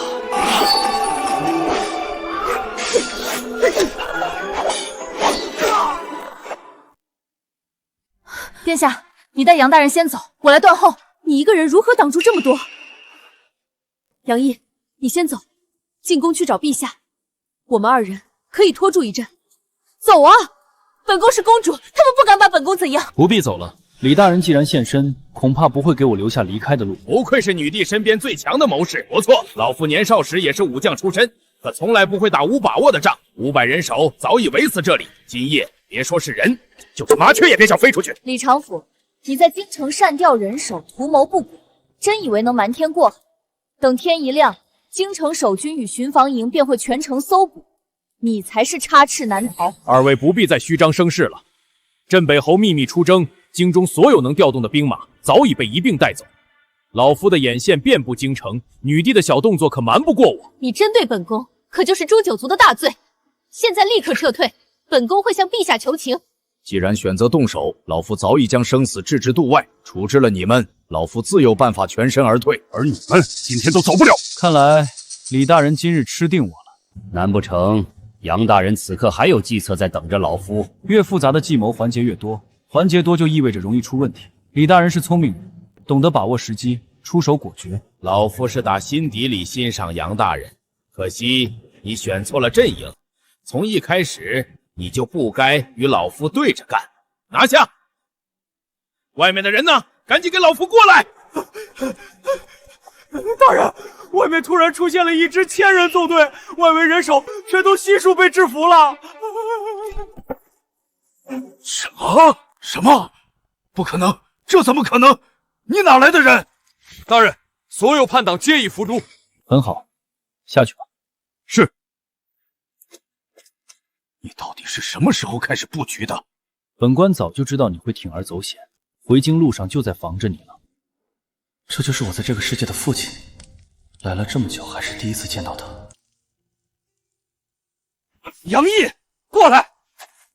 好小子，不愧是我杨远的儿子，有点你爹的影子了。爹，从前国回来了。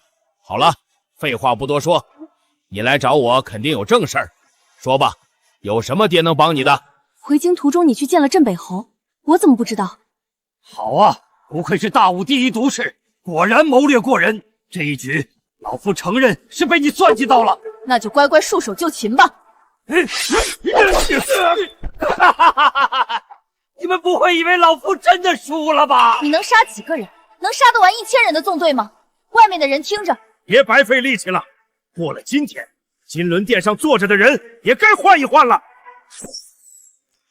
前太子武元启已至京中，奉先帝遗诏，继任新皇。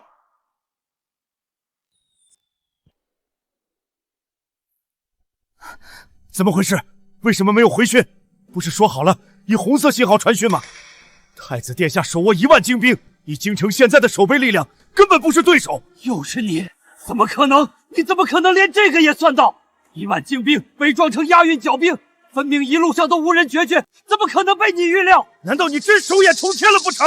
谋权篡位一共就那么几条路，得位不正必遭天下人反噬。你想夺权，只能去突厥秘密找回当年被废黜的草包太子，扶他做个傀儡皇帝。可是，就算你知道了又如何？京城空虚，京城守备并不空虚。镇北侯秘密出征，不过是陛下与我爹演的一出大戏。啊！陛下诈我！不，陛下不是这种人，这又是你的毒计！你为何总要与我作对？不这样做，怎么把你这个蛀虫彻底清剿干净？来人，把反贼李长甫拿下！